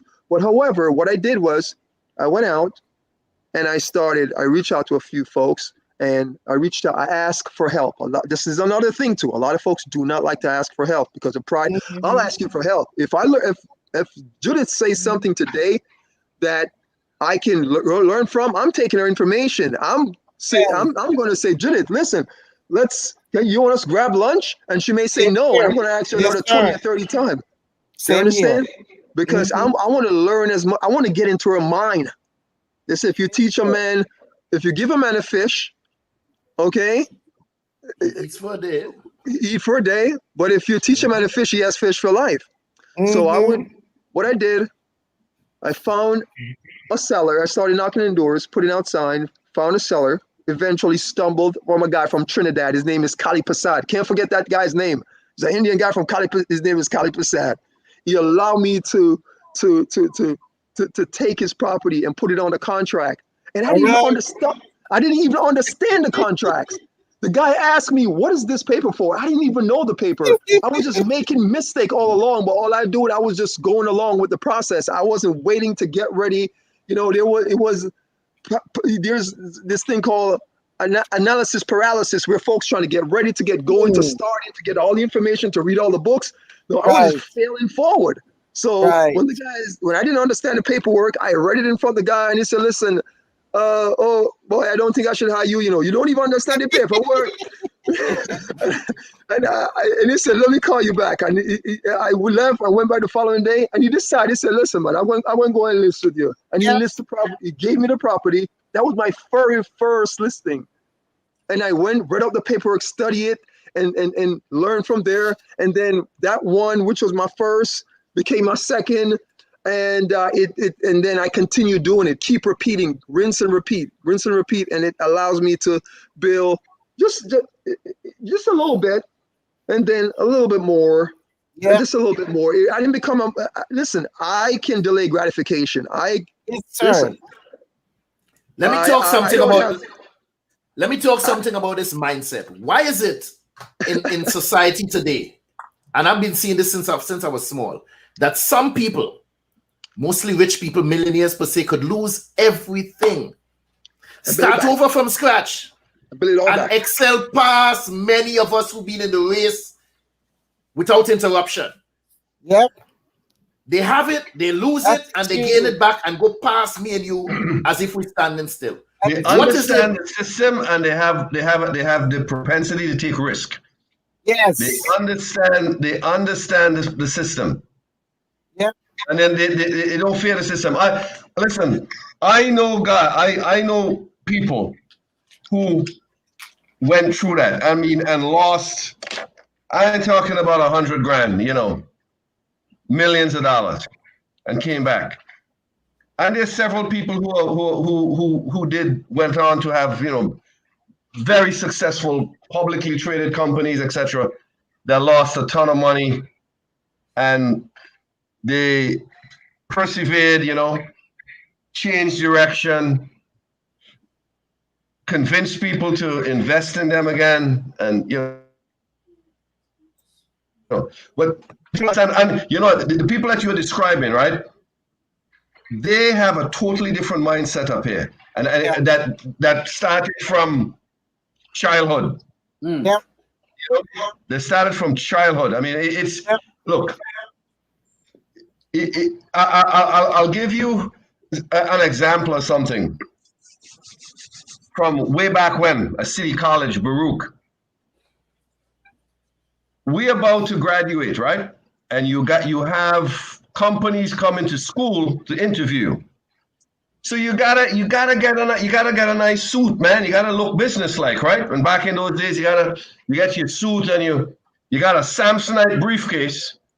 No resumes. Right? You gotta look good. A Samsonite. Samsonite. You look at Samsonite. You ever see a Samsonite briefcase?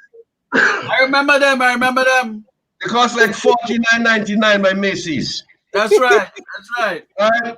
So anyway, me, you know, I am hustling, working part-time, trying to go to school. A suit costs $200. Mercy. Yves Saint Laurent suit. You got other guys, right? And these guys are, you know, born in America. A lot of these guys are Jewish guys. Guess what? this one guy, I said, man, where you going to get the money to do all this stuff? He said, I have no problem getting the money. He says, I'm going to go down to Merrill Lynch and open an account and cash in my Disney stock that my dad gave to me. Right? His dad had money, you know, he was already oriented towards investing and passing on money. He had no problem buying a suit and getting a Samsonite briefcase and a red silk tie. None. You know what I mean? My mother had to give me with a big warning a Macy's credit card. That probably had like a $500 credit limit. Almost died to swipe it for a $200 suit. You see the orientation, you see the difference? Yeah. This guy, you know, hey, he go cash in some of his stock that his daddy gave him. I don't know how much the stocks was worth, probably, you know, maybe a couple $1,000 well. So he had no problem buying his J.C. Penney suit, his briefcase, and his power tie to go for an interview. So, but again, it's the orientation, you know. See, it's the culture, it's expectations, you know. Raymond, you sound like you're a New York guy, and so am I. From Brooklyn, New York guy. Brooklyn. Yes. All right, from Brooklyn myself, in Bedford. They used to have a place. And all we West Indians would go. It was called Arensky and Sons on Orchard Street in Manhattan. Yes. And you could have, you know it? Listen, I'll give you let me give you and you have the suit made for you. I know the place, man. I know You would have the place, man. You're dating on yourself. You're dating on yourself. Gentlemen. We know the Gentlemen, yeah. we had to keep our eyes on the clock on the wall. Before it's gonna take a time for this to go along here, but we have this whole income tax time coming up. We have this stimulus check that's been loaned to us, which is our own money. Stimulus. And a lot of people are celebrating, thinking that the government actually gave them something. It's a loan on your own money.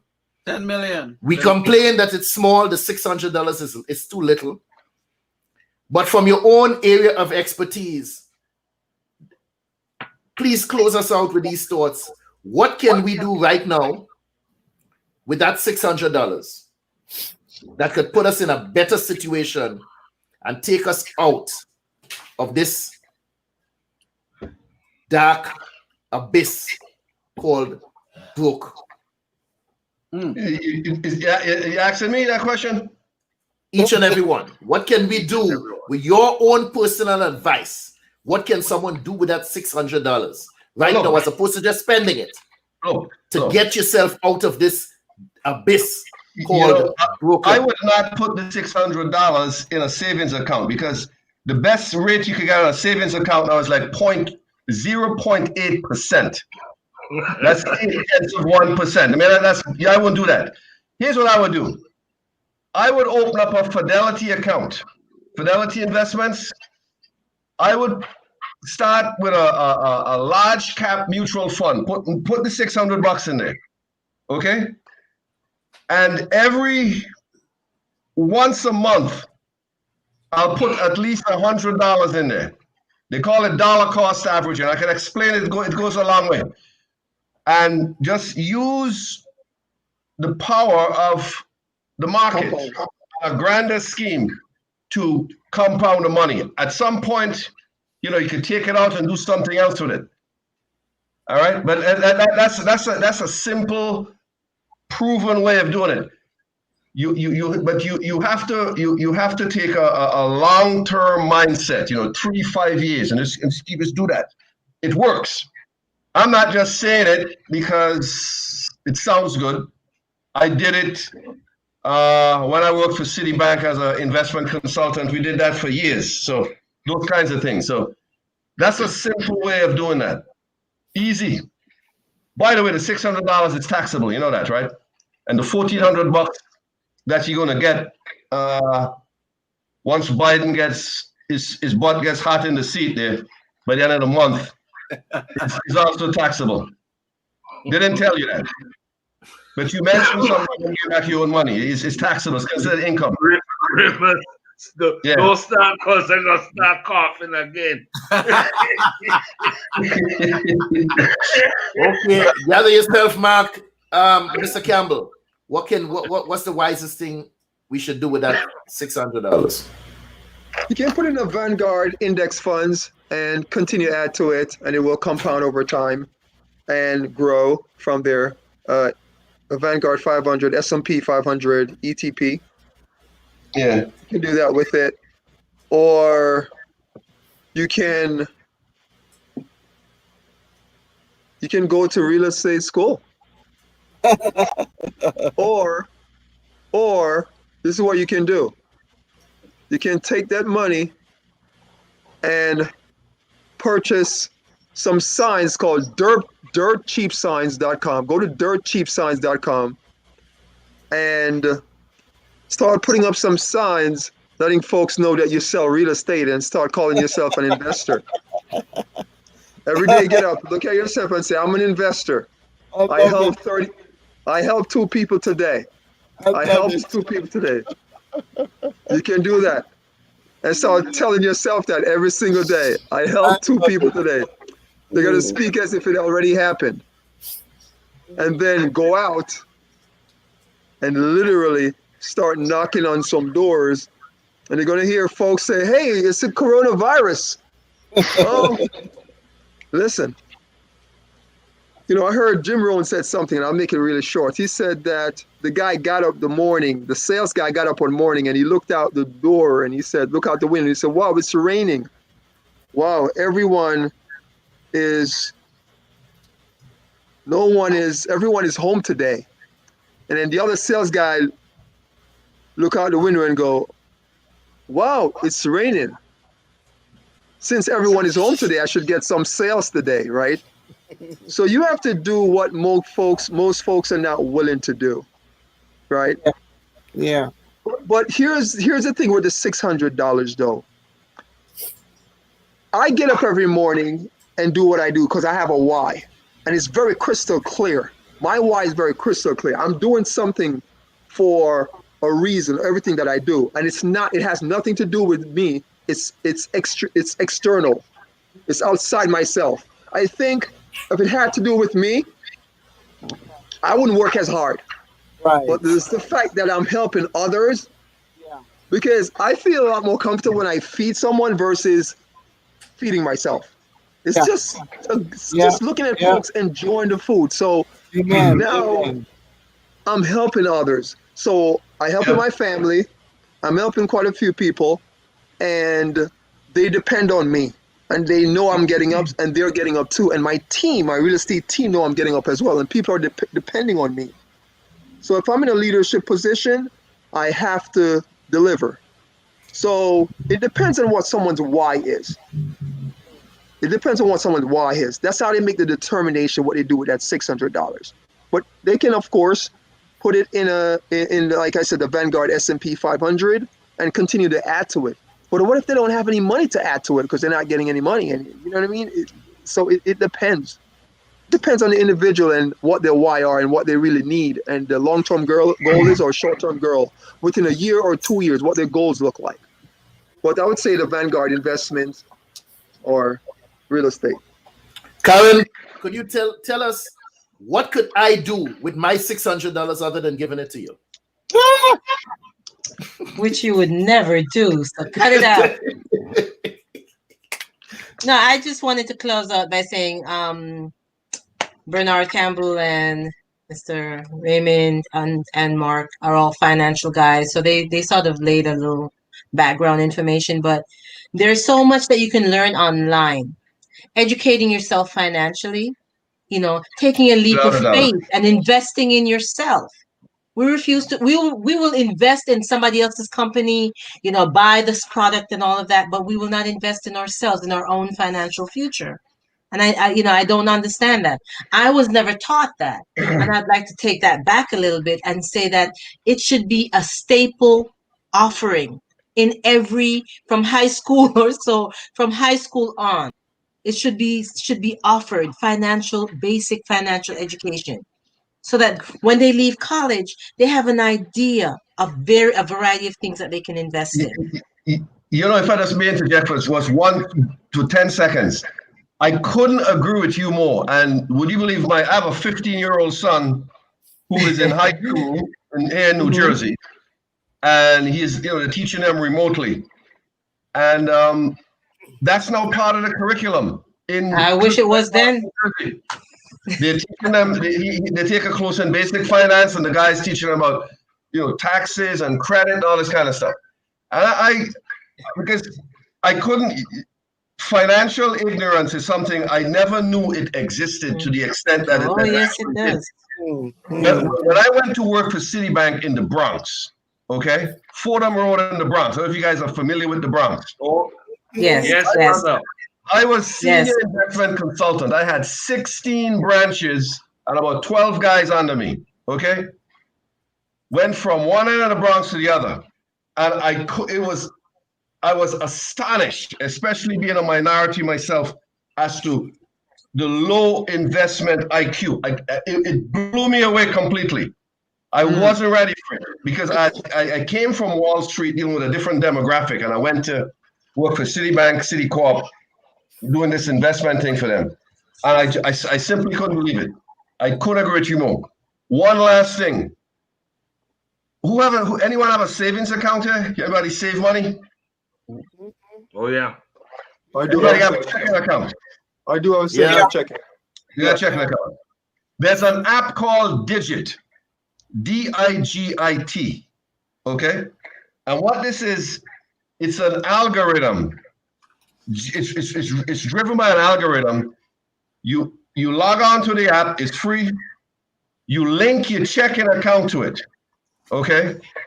The algorithm it monitors and measures using an equation, your average daily ledger balance is how much money you spend and keep in there. And it siphons off some, and it allows you to put it into, a rainy day fund, an emergency fund, and you could set goals. You could move the money back into your checking account like that. Just a mouse click, bingo, back in there. Glory. I use it, right? And I'm telling you, the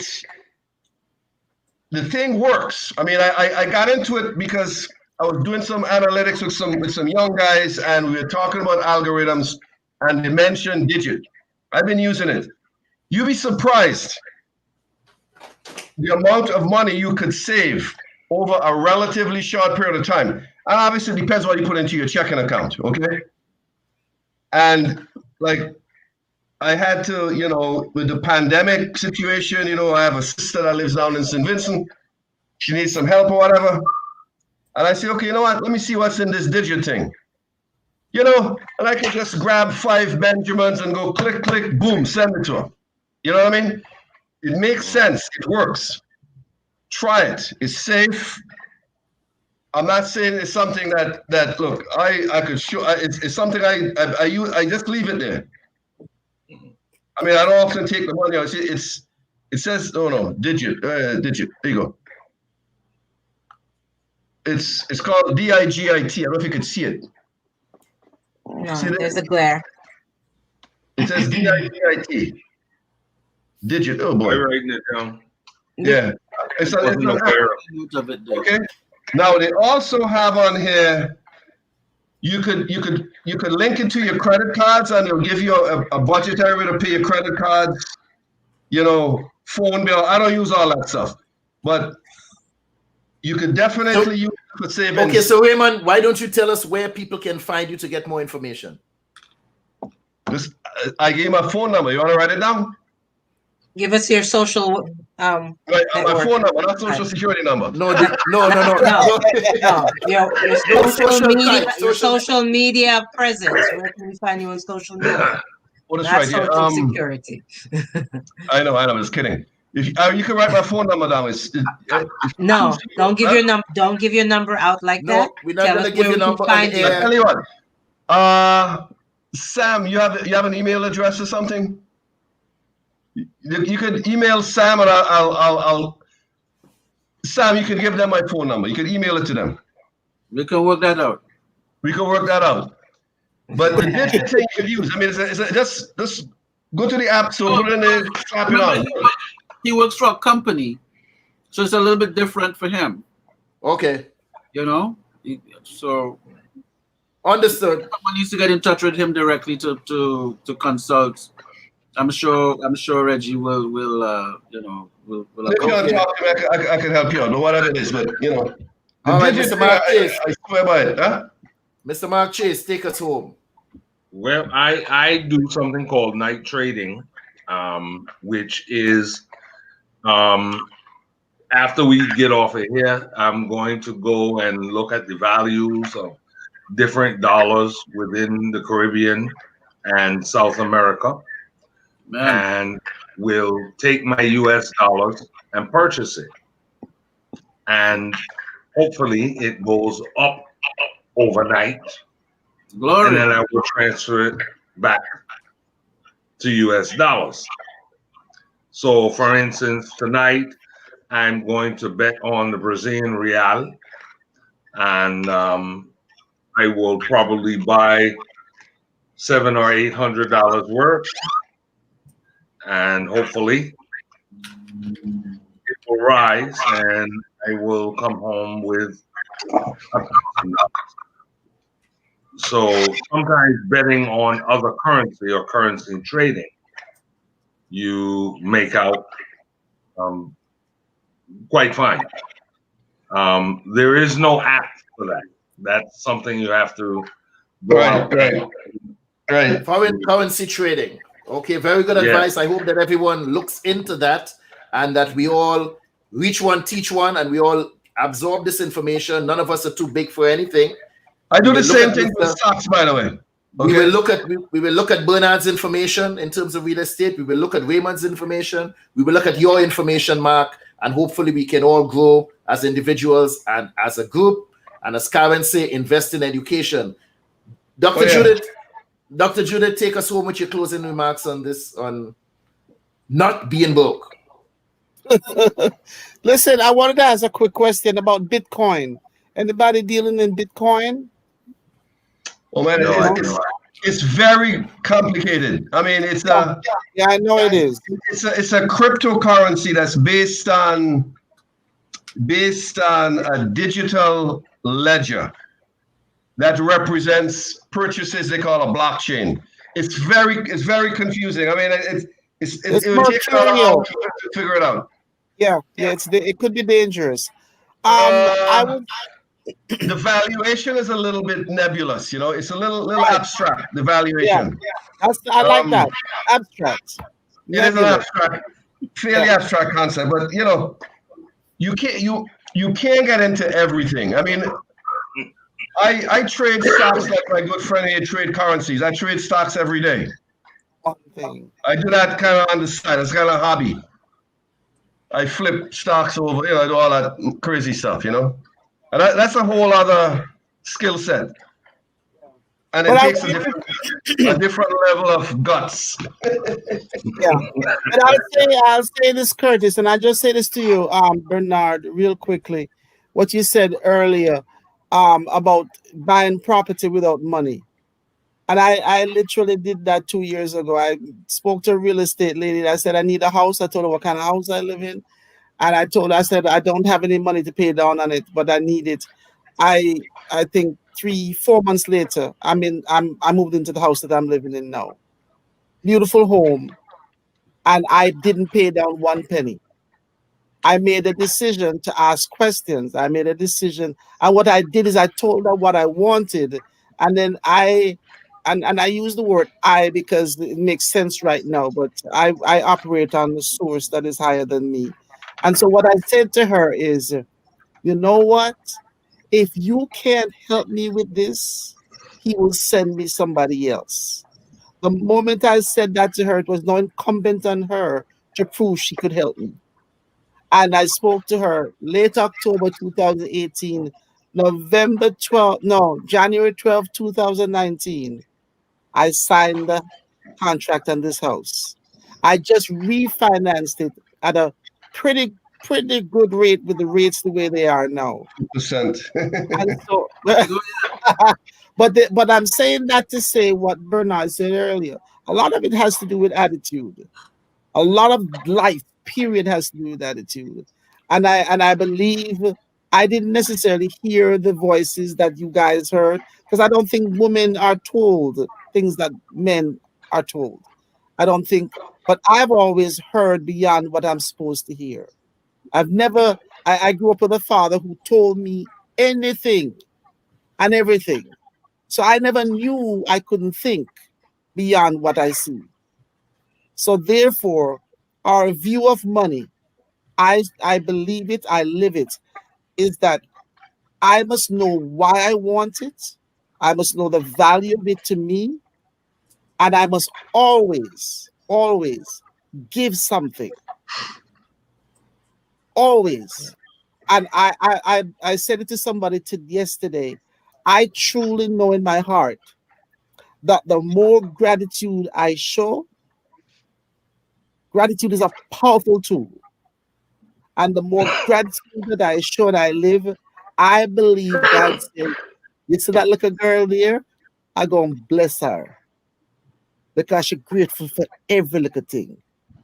And I am telling you, gentlemen and lady, I'm telling you, I want for nothing. Nothing broken, nothing needed. And there is more to come. So it has to do with attitude. It has to do with an unlimited, the Bible talks about dunamis power. I have dunamis power. We all do. I just activate mine. And it is that power that will keep us, and that is what will save us if we are willing to share like we're sharing here. And never think that $50 and $25 and $10 is too little. Start where you are. Bloom where you're planted. And I can tell anybody, the sky is the limit. That's it. I agree Samuel with you. Archer. I agree with you Please. 100%. I just want to say something. You did something what the Bible said. It says, "Seek and ye shall find; knock and it shall open," and that's what you did. And then, that's a great thing that you did there. And you asked questions. You seek. You went looking for it. And the interesting thing about it, Dr. Judith, that you can actually do this with like 100-unit building or a 50-unit building, because you can get a tired landlord that wants to get out of the building.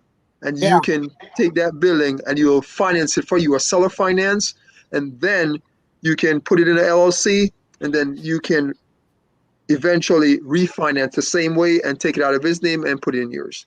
So it's the same. I just started an LLC. Exactly. It's good for you. It's playing Monopoly. That's all it is, playing a Monopoly.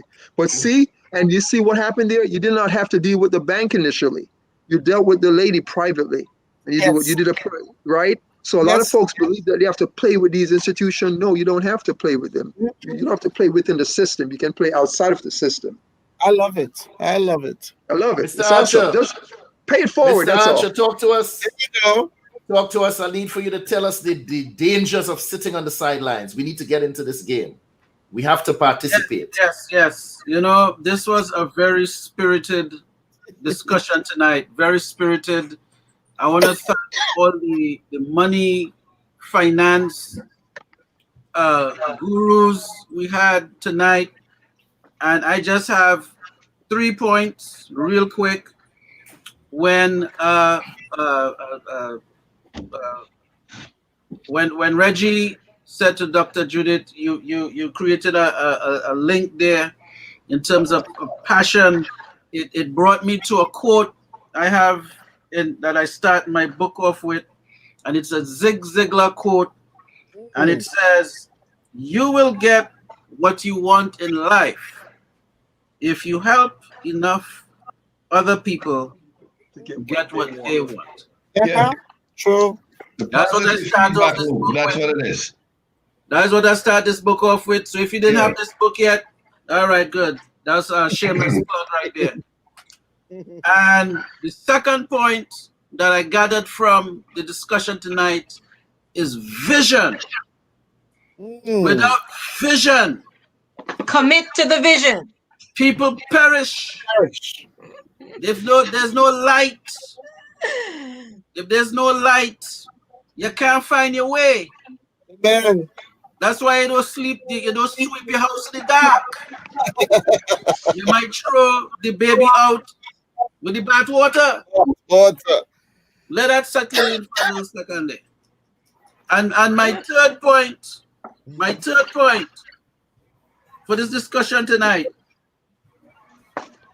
and this is what everyone pretty much said. It's not the destination. It's the journey and the people you meet along the way. Amen. My last point. You gone past three, Bridget. You gone past three. Stop it. I know. My last point is Mr. Bernard made this point here, and he spoke about a team. And I think I wrote it so small, I need to put on my eyes here real quick. And what it brought to my mind, and this is my last point. This is the last one. This is really the last one. For the show, not forever, just for the show. When the tide comes in, all the boats on the wharf get a lift. That's my point. All right, I like that. Powerful. Like and I'm looking out for $15 million. Someone. All right. What I'd like to do, I'd like to thank those who tuned in. Lucy O'Brien, one of our regular supporters. Sherry Ann Sylvester, she said, "Good night, Dr. Judith. Your contribution to the show is valid. We miss you." Thank you. Okay, and Mr. Anthony Brown, that's my nephew from Philadelphia. He said hello, and he did say better late than never to start. I hope he's speaking about investing or whatever it is. He said it's better late than never. Correct. My closing thoughts, something we never did get to discuss, but I do believe it's important for us all to have what we call an emergency fund. I am no expert to tell you how much is enough. You know what your monthly expenses are. You need, some of the experts say you need at least 6 months of emergency funds put down in case of some situation where you can continue paying your bills, continue eating, keeping a roof over your head. I don't believe there is any great science to getting out of this broken state, this state we call being broke. It starts with the mental, there first, and doing the things that are necessary. If you're unemployed, get a job. I don't care if it has to be McDonald's. I don't care if you have to cut grass. I don't care if you have to go wash windows. Get a job. Do something. Dance on the pole. Take that money and turn it around and do something positive with it. That's Build right. your own business, or someone else will hire you to build theirs. That's right. Manifest your own dreams, or someone else will hire you to manifest theirs. And that individual would be your boss. And pay attention to something, people. Your boss will never pay you enough to be his neighbor. Pay attention to that. Pay attention to that. Preach it. Get a job. I don't care what it is. Remember, McDonald's don't just pay $7.50 an hour. They may pay you $7.50, but they are executives who make $750,000 for the year working for McDonald's. Work your way up within an organization. Build your own business. Start somewhere, because it is better to get your hands dirty and eat than be too proud to work and starve. Thank you, panelists, for joining us this evening. Thank you to the listening audience. Before we go, Please. Bless. Again, I apologize for coming in and out. My coughing couldn't stop. I just want to remind everybody about the COVID testing that you can get in your home, so that you're not coughing your chest out like I have been this evening. It's labcorp.pixel. LabCorp, yeah, got it. Yes. What is it, LabCorp? What is it, LabCorp? Okay, it's HTTPS / LabCorp Pixel labcorp.com. It's very important. I really was. I had to click off because I'm not gonna keep hacking and coughing and acting stupid. Sending positive energy and healing to you over there, man. Positive energy. Positive energy. Yep. Godspeed to you, sir. I appreciate it. Mark, Godspeed to you, sir. Hope you get better soon. Thank you. Thank you. Okay, thank you all for joining us. It's been a pleasure. We had a good Good time. night to everyone.